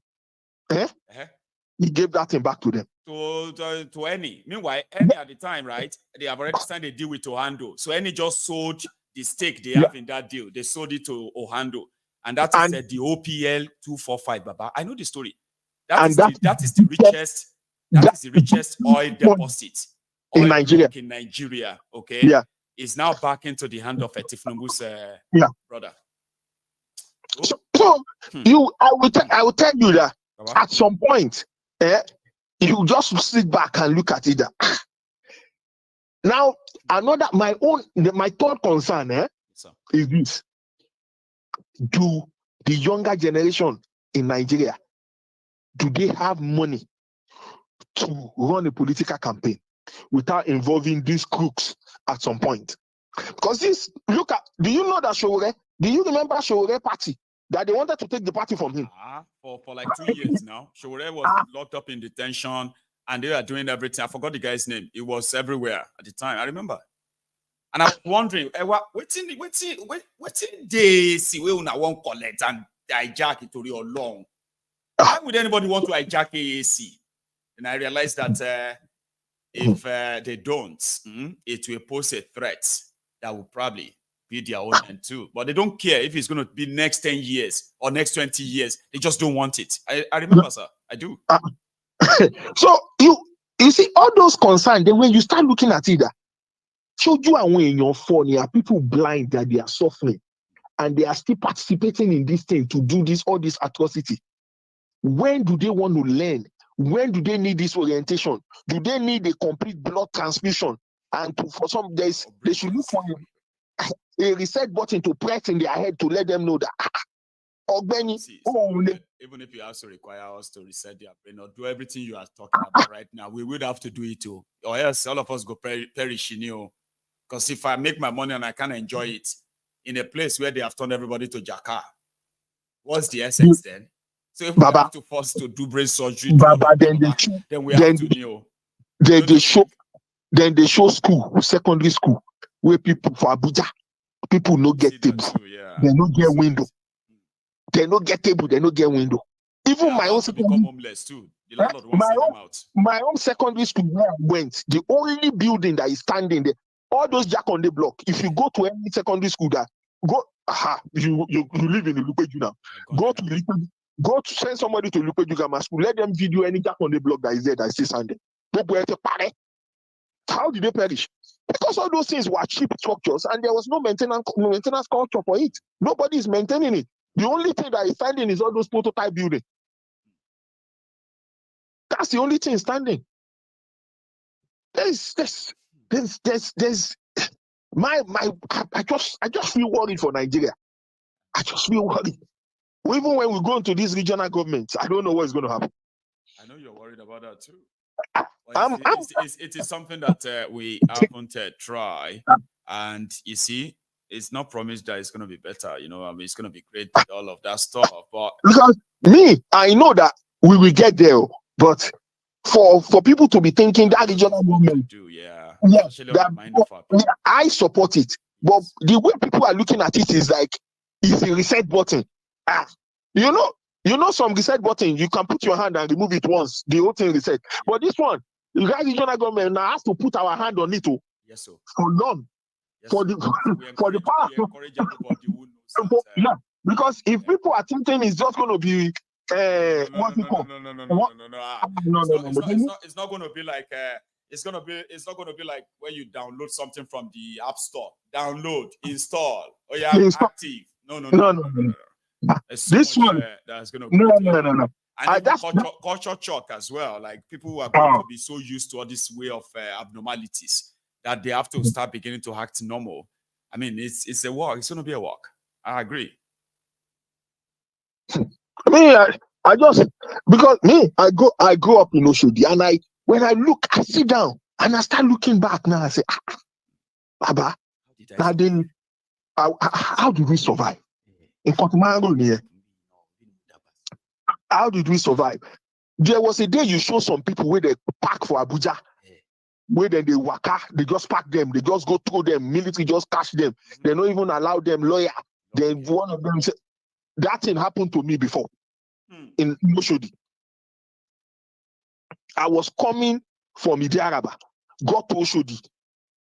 So these people just take me, put me inside this thing, just take me, go Alausa. Just like that. Say, and that time, express road or what? Yeah. At that time, I just started. See my brother. You know why I said it? Well, you didn't say what you do, right? You know what that reminded me of, Saulu, right? It was this trader that was complaining to a news guy, a guy, like a journalist. Like this country is going down. This country is gone. This country is finished. I said, what happened? Could you believe it? That somebody in this economy walked into my shop and he bought goods worth 1.5 million naira. I said, but that's a good thing. No, it's not. He bought it with fake money. Fake money. I came here to this office this month. Fake money. How can people buy fake 1.5 million? I said, that's not good, though. Sorry, where is the money now? Do you have the money? Which money? The fake money. What did you now do with the money? I spent it. Can you imagine? People are so wicked in this country. 1.5 million in don't spend that. So you're like, they did it to me. I was just coming from Diaraba. No, grab me to allow us to did you cross the road? This was at night. I know. This was at night. And it's not because they are trying to save you. See, if I cross road and you arrest me and say, you've done something wrong, okay? Now we're going to fine you not to do it again. In fact, you know what? You're going to pay 100 naira. But they will extort you. Like say your great-grandma hold the money that she didn't pay. And they have actually attracted interest. It's all extortion, isn't it? The road where I cross must stop. Now, it's not like crossing express now. No, there's no bridge. Nothing there. There's no bridge. This was, if you go to Oshodi, you know there is a bridge in where this Ilupeju Grammar School is. Going past Kappa. Are you talking about Kappa? No. This one is like you are going to Charity.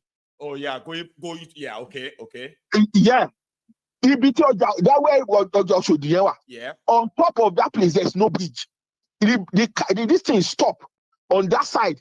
Then he came down like this. He was going like he's going in front of.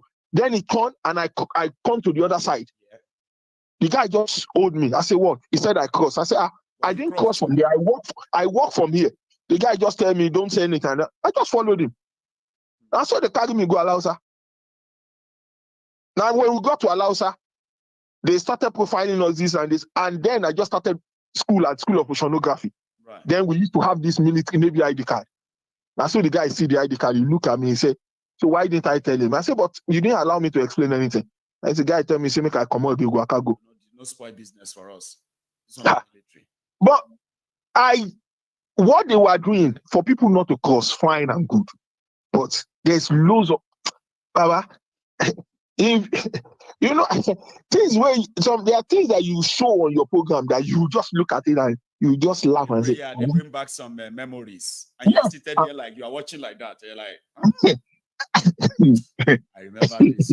I remember and all that. And then you begin to say, well, we thank God for life anyway. You just be. That's why I tell people when I talk to people in Nigeria, I just tell them that the major thing is if you are going to school, concentrate at least, no matter how long. Make sure if you can get 2-1 or 2-2. I say by the time you are in 300 level serving, make sure you start scouting for scholarship. And I say, my brother, if you eat any and you feel come out, I said that is the only advice I have for you. I said that is the only advice. Good and silver you have not. I said I don't. Yeah, I said that's the only advice. Because thank you so much, You've made my a lot of people are already reacting to all of your points in the comment section, and it's so interesting. You need to go and read some of them. They are so like every of your points is like it's like talking points in the comment as well. Thank you so much for no worries. This afternoon. Yeah, we'll catch up. I will be on at the evening as well. Okay then. Thank you. God bless you, Baba. Thank you so much. That is Saolu calling in from London. I know I have others who are trying to also get in. Okay, you know something? I'm just going to, or maybe I should take one. I'll take one more call, and then I can get myself out of there to go get ready for later this evening. Okay, so yeah, hello there. I do not know if you can hear me. I hope you can. Can you hear me? Okay. Sorry, dear, my caller. I intend to take one more call, so I'll just take another one. Hello. Hello, sir. How are you? Hi, Mr. Maiyegun. You're looking good. Thank you. With this my cap, right? Yeah, yes. How are you? Thank you so much. So I'm just going to air my contribution. So I'm going to address the last caller, C. Lord, his concerns. I'll start with the first one. He made mention of voting, right? Now, I want to give him an example. Since 1960, how many elections have we done? We've had several elections, yet we are yet voting the Messiah that will fix the country. So how are we sure that the next election, that even if Jesus Christ himself is a candidate, right? INEC would declare Jesus Christ as the winner. It's not going to work because the system is broken. So you're telling people to vote so way. The same INEC will just give the power back to the people. It's not going to work that way. It doesn't work. We will live in La La Land, keep on holding on to that mentality. The second issue he made mention was the Yorubas not getting along. So if the Yorubas cannot get along in their region, then how is he so confident that Yoruba will then get along with the Igbos and the Hausas? If you can't get along in a smaller cell, then why are we trying to now force ourselves to get along on a national, on a large scale level? So these are lies we tell ourselves. If Nigeria was to work, it would work organically. We wouldn't force it. In US, you don't hear anything like one America. You don't hear one Britain. The fact we are using the term one Nigeria shows the deceit. We know it's not working, but we lie to ourselves. We say, oh, I'm proud of Nigeria. What are you proud of? A country that can't give its citizens quality education. A country that watches citizens starve. A country that applies spiritual solutions to physical problems. So it doesn't make any sense. What makes a nation strong? A nation such as America is strong not because of every other factor, but because of the collective mindset of the citizens. It is the citizens, the way they think, that makes the nation strong. Because a strong citizen, like in terms of mindset, leads to innovation and problem solving. Right? That's right. Now, he made mention of several concerns. Now, let's go back to the advantages of having a separate nation. When you have a separate nation, right, as Nigeria's case would be, everyone will grow at their own pace. No one is saying that with these separate nations that we're not going to have problems. There will still be problems. It will still be there. But the way the Yoruba man will solve his own problem differ from the way an Igbo man or an Hausa man will solve their own problem. So when we break out, you solve your problem. We are going to have a separate report card. So it's not today, everyone has one report card. Nigeria is not working. Okay, we have one report card. We are all getting FF. You can't pinpoint why is Nigeria not working. But when we break out, it will lead to a healthy competition. If Yoruba builds skyscraper, people will say, no, we need to also build skyscraper. Also, will say, no, we're not going to carry last. Build skyscraper. It would lead to a healthy competition. Also, yes, we'll manage our resources. Nigeria has resources all over the country. Right. The north has gold. Everywhere in that land is blessed. So when we break out, everybody manages their resources. Lastly, every generation is always given the golden opportunity to defend and fight for freedom. Because what makes you human and what makes a dog is this same keyword, the freedom. When we allow our freedoms to be taken away from us, we are not different from a dog. So thank you, Maiyegun, for having me on your program. God bless you, man. You are so captivating that I have to listen with so much rapt attention. I mean, thank you so much for that. You have a wonderful afternoon, Baba. I appreciate that. Okay, thanks a lot. I mean, that's some deep stuffs there, and that's why I love I love the Maiyegun's Diary political platform. And some people you should know this, so in case if you are new, right? My job is to agree with you.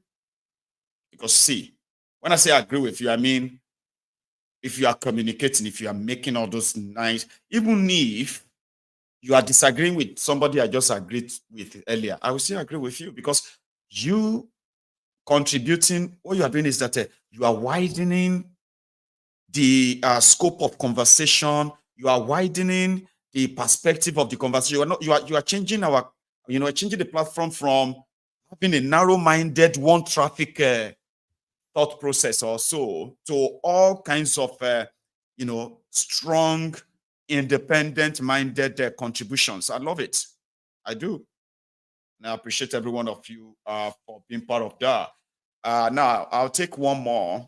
I was going to make that the last one. I've not spoken to this Osita. One memo. Do you think I will forget? Because you haven't really changed your profile. I've not heard from you forever. Oh yeah, hey, long time. Yeah, I've been watching in the background. I know. And this one seems to be a particular one that you cannot ignore as usual. You just have to at least the way things are going with all this your program, people will find out that we are expanding. Yes. We are expanding our influence. We are breaking those unbreakable grounds. And believe me, you cannot be stopped. And the fact that you cannot be stopped, the message can never be stopped. I really, really thank God on your behalf. Thank you so much. Anyway, in addition to what our fellow brethren has said here,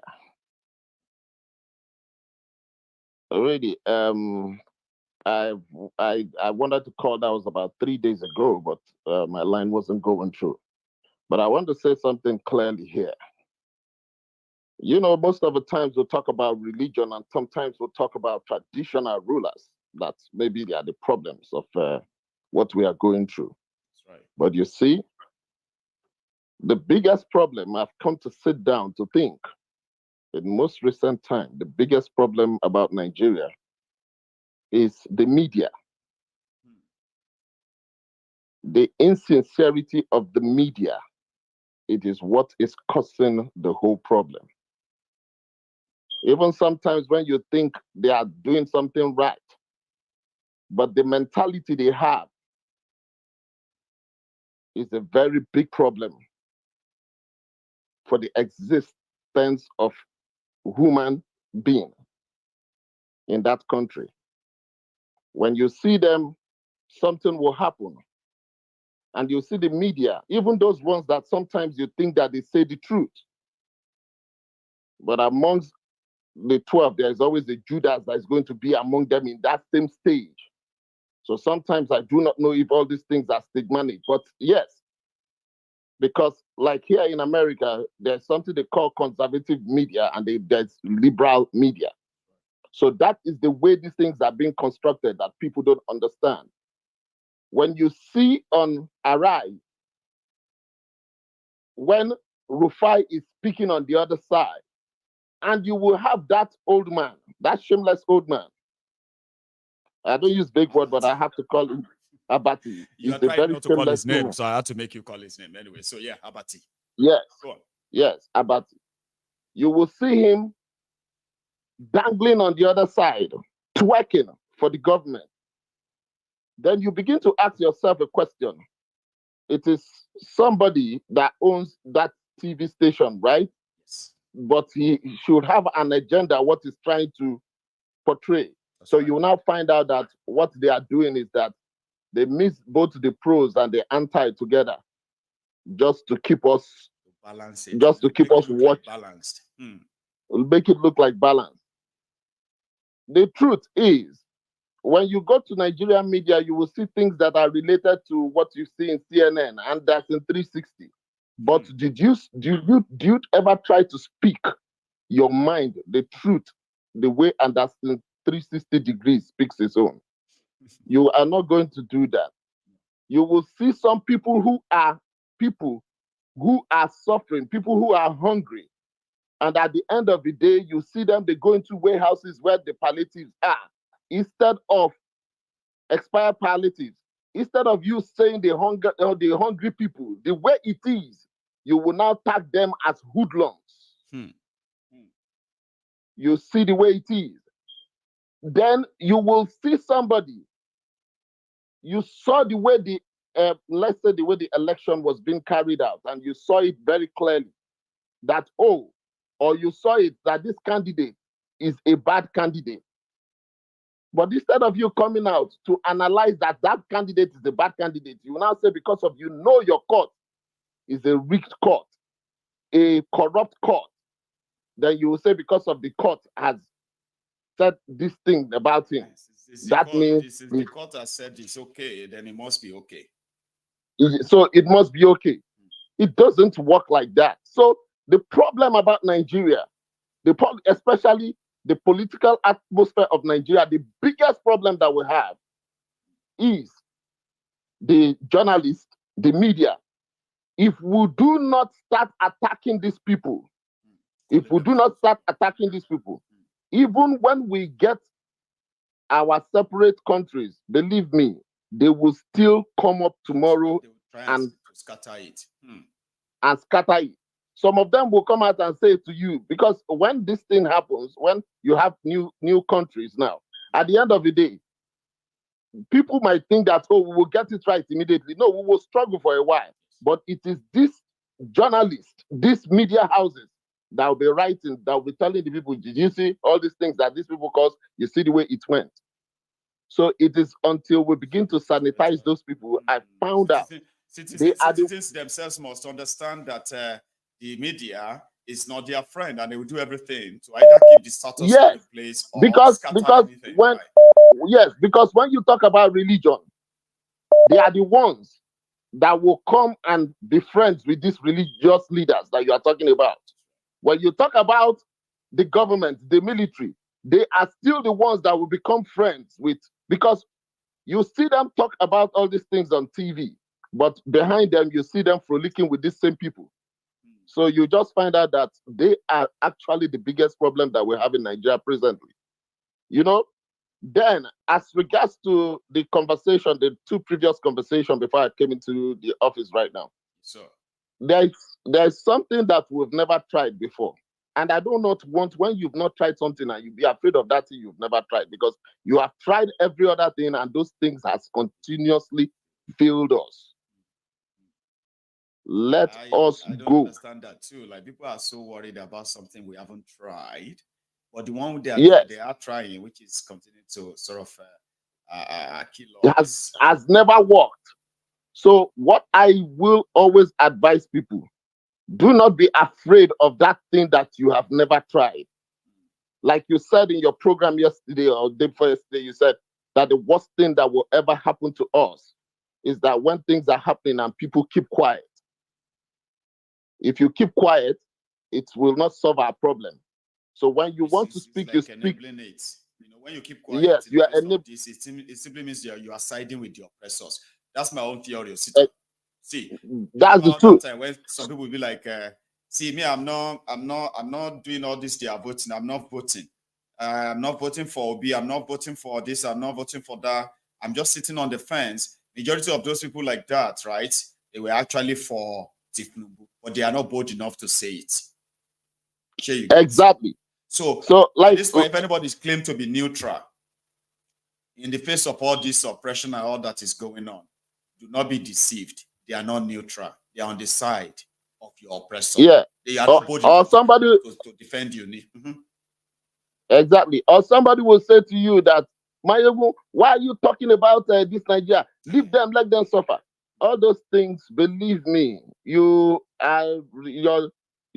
you are trying to do, you are just amplifying. Maiyegun, stop. Yes. Leave them alone. Maiyegun, leave them alone. What leave you are doing is, if I leave them alone, you are saying we should let the criminals continue to do. That means you are on their side. Have you noticed so? Yes. Yes. Just like what you said right now.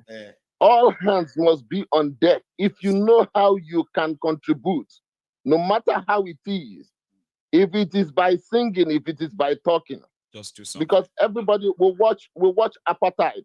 Apartheid was actually defeated internationally by music, by songs. See, Sita, you remember what they say? Jim Crow was legal. Slavery was legal. Apartheid was legal. All these things that we have read about today, they were all legal when they were being carried out, when people were being slaughtered, until some people rose and said that they are legal doesn't make them right. And they ended them. Imagine what oppressor is now. Oppression is not legal. This whole thing we are witnessing now they are not legal. Now, what is stopping us from ending them? If people can actually rose in the history to end Jim Crow, segregation, slavery, apartheid, and so many other things like that were actually legal. Today we are reading about them as bad things, right? They were legal. So if you have a chance today and you're not doing something, do not think you are not part of the problem. You are. You are. Yes. And like I've always said, that the problem that is created in our own society in Nigeria, it is because our own parents, our grandparents, our great-grandparents, all of them played in a role in all these things because they grew up with these same people. Yes. They grew up with these same people, and these same people could just tell them that Emma Lolly, go home. And they would just gladly go home. I remember the scenario that happened in Lagos State. My neighbor that was my very good friend, but is an elderly friend, somebody who's older than I do. He's an engineer. So the company that gave him a contract in the installment of CCTV cameras in Lagos, within Ikeja, they started with Ikeja then. So we went. That day I was the one that drove him. He said, "Oh, if I'm not busy, that I should drive him to somewhere." We went to the office. Then we now started going to Secretariat Alausa.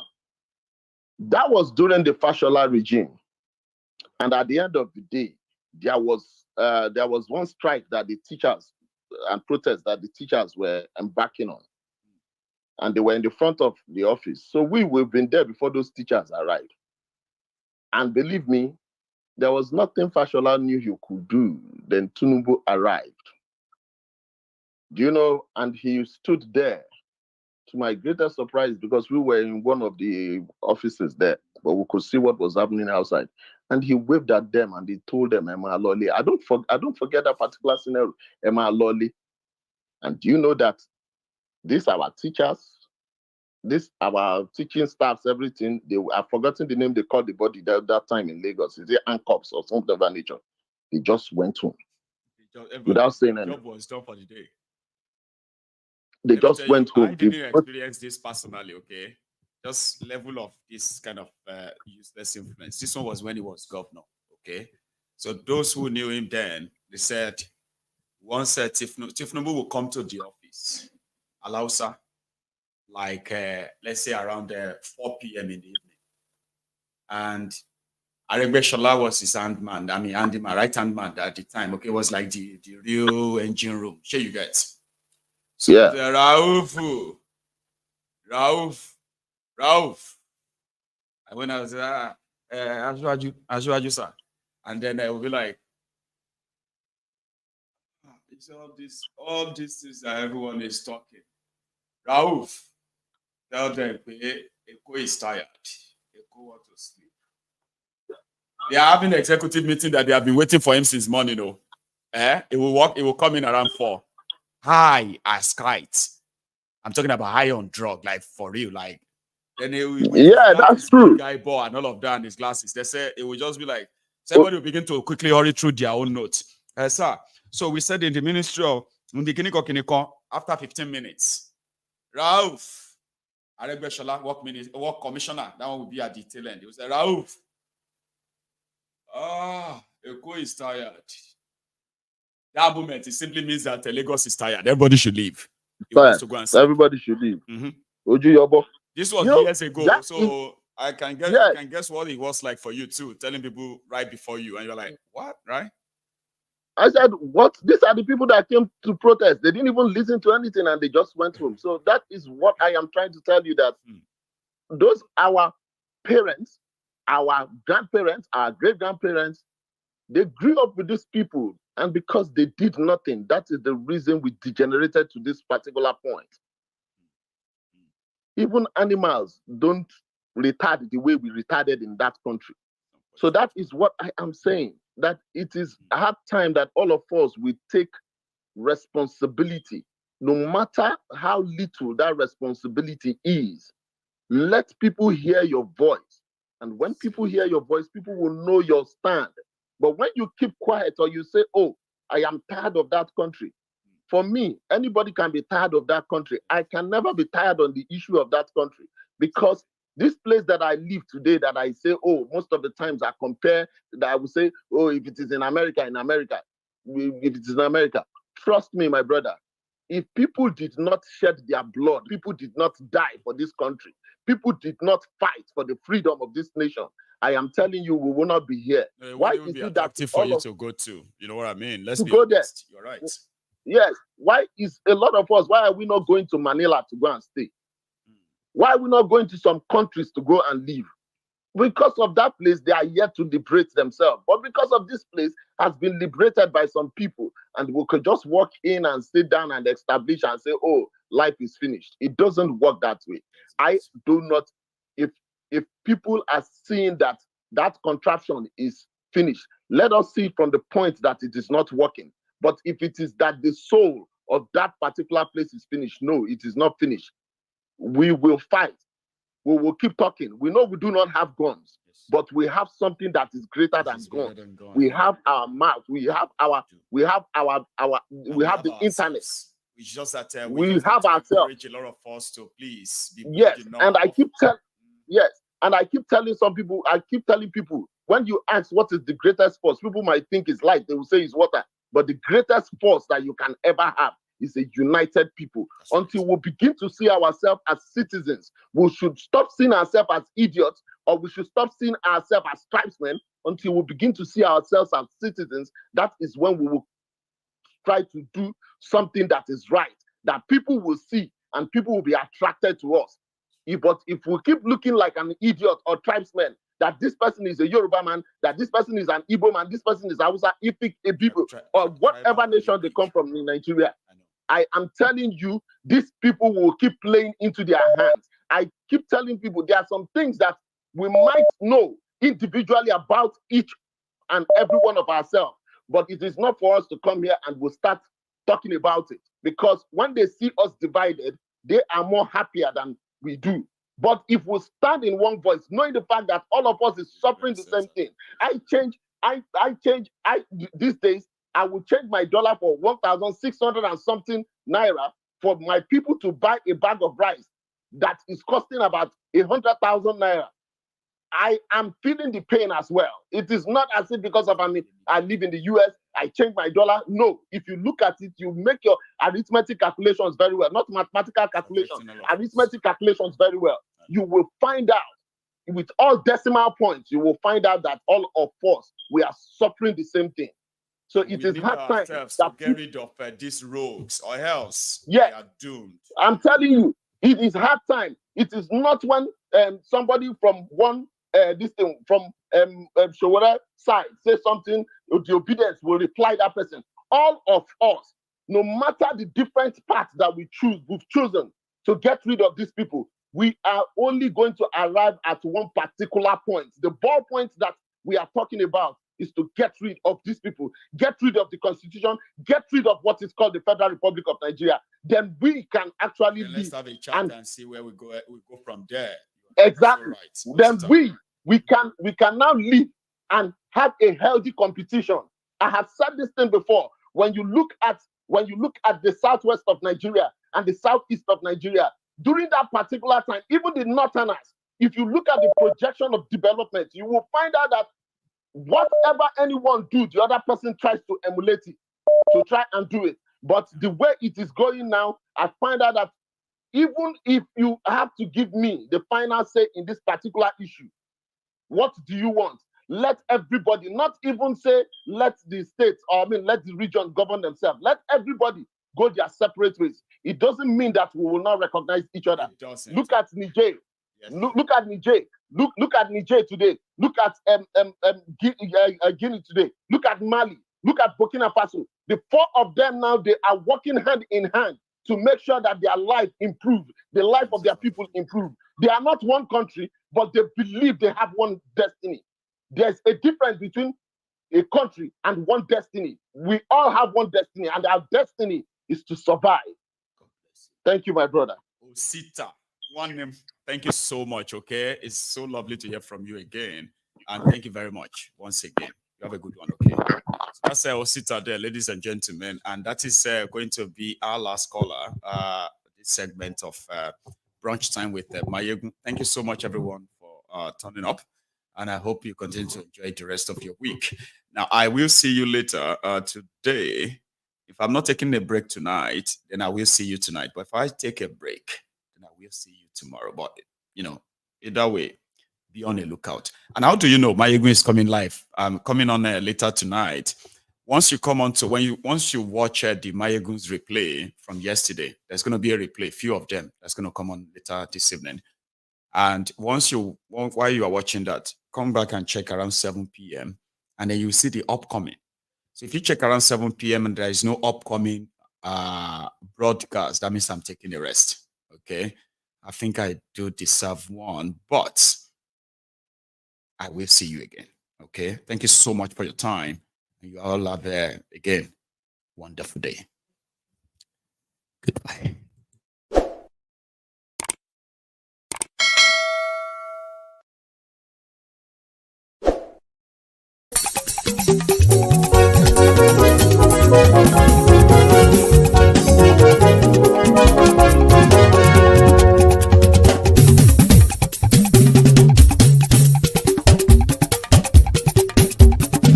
Maiyegun làwa mọ̀ la mọ̀ tó dòdòdò. Maiyegun Diary, Maiyegun number one. Máyégún làwa mọ̀ làwọn tó jódodo. Maiyegun diary na ibi number one. Máyégún ti dé o ọ̀rẹ́ ara ìlú. Maiyegun diary na ibi number one. Lórí Facebook lórí YouTube. Maiyegun diary na ibi number one. Gbogbo bó ṣe ń lọ ni Máyégún já wa sí. Maiyegun diary na ibi number one. Àṣírí ọ̀jẹ̀lú kì í bò níbẹ̀ o. Maiyegun diary na ibi number one. Bó bá ṣe eré àní Máyégún máa wí. Maiyegun diary na ibi number one. Ó sì tún ṣe eré wàá gbọ́ níbẹ̀ o. Maiyegun diary na ibi number one. Máyégún diary politico. Maiyegun diary na ibi number one. Godfatherism kò sí lọ́rọ̀ Máyégún. Maiyegun diary na ibi number one. Ẹ farabalẹ̀ sẹ́ o kẹgọ́rọ̀ lẹ́nu o. Maiyegun diary na ibi number one. Àní Máyégún làwa mọ̀ tó dódòdó. Maiyegun diary na ibi number one.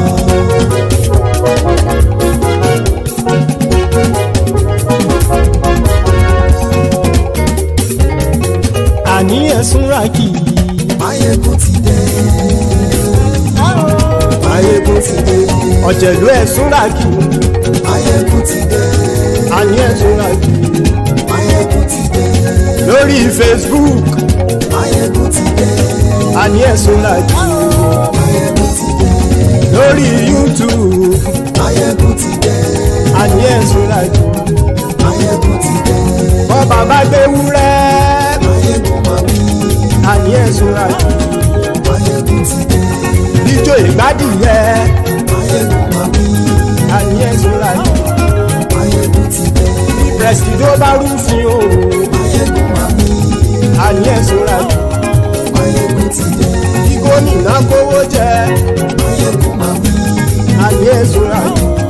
Maiyegun ti dé. Ọlọ́pàá tí ń gba rìbá. Maiyegun máa wí. Àní ẹ̀sùn ràkì. Maiyegun ti dé. Aṣòfin tí ń rúfin o. Maiyegun máa wí. Àní ẹ̀sùn ràkì. Maiyegun ti dé. Òpùrọ́ olóṣèlú.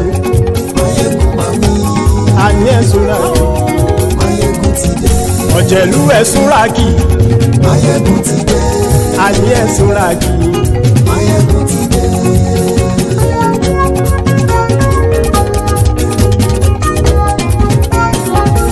Máyégún ti dé. Gbogbo ọ̀jẹ̀lú ẹ̀sùn ràkì. Máyégún ti dé. Gbogbo ọ̀jẹ̀lú ẹ̀sùn ràkì. Ṣùgbọ́n ní bá ti ṣe èyí tó yẹ kí wọ́n ṣe, ọmọ bá dèrò ní fi wọ́n níran o. Maiyegun ti dé. Gbogbo ọ̀jẹ̀lú ẹ̀sùn ràkì. Maiyegun ti dé. Gbogbo ọ̀jẹ̀lú ẹ̀sùn ràkì. Ṣùgbọ́n ní bá ti ṣe èyí tó yẹ kí wọ́n ṣe, ọmọ bá dèrò ní fi wọ́n níran.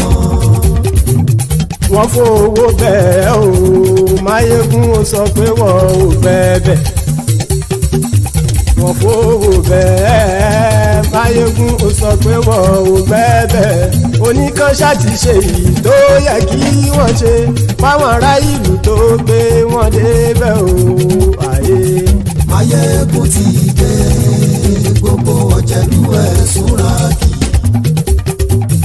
Maiyegun ti dé. Gbogbo ọ̀jẹ̀lú ẹ̀sùn ràkì. Ṣùgbọ́n ní bá ti ṣe yìí tó yẹ kí wọ́n ṣe, ọmọ bá dẹ́rọ̀ ò ní fi wọ́n níran. Ha! Kì máa yí ṣe eré, ọ̀rọ̀ yìí kì í ṣe ẹ̀fẹ̀. Kì máa yí ṣe eré, ọ̀rọ̀ yìí kì í ṣe ẹ̀fẹ̀. Ẹni bá ti lè lẹ́bọ̀ lẹ́rù o, ọmọ bá dèrò kàṣàyè tú wọn síta. Maiyegun ti dé.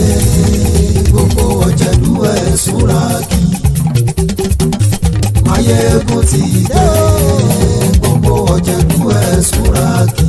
Ṣùgbọ́n ní bá ti ṣe yìí tó yẹ kí wọ́n ṣe, ọmọ bá dẹ́rọ̀ ò ní fi wọ́n níran.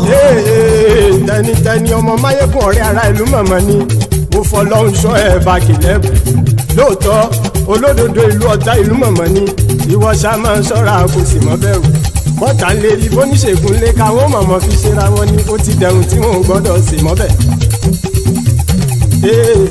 èèpo ọ̀bọ̀ lọmọ bá dérò tàjẹ́ ò gbọ́dọ̀ jẹ́ ó ti jọba lórí àbínú ẹni kò sì mọ́ bùyà àìsíwọ́lu ní ẹnìkẹ́ ìgbódì ẹyin lábàrá o ó kó ẹni tó bá dán o àkàmù Maiyegun ti dé gbogbo ọ̀jẹ̀lú ẹ̀ túnra kì Maiyegun ti dé gbogbo ọ̀jẹ̀lú ẹ̀ túnra kì o ẹni bá ti ṣe yìí tó yẹ kí wọ́n ṣe ọmọ bá dèrò òní fi wọ́n níran o. Maiyegun ti dé gbogbo ọ̀jẹ̀lú ẹ̀ túnra kì Maiyegun ti dé gbogbo ọ̀jẹ̀lú ẹ̀ túnra kì ṣùgbọ́n ní bá ti ṣe yìí tó yẹ kí wọ́n ṣe ọmọ bá dẹ́rọ̀ òní fi wọ́n níran.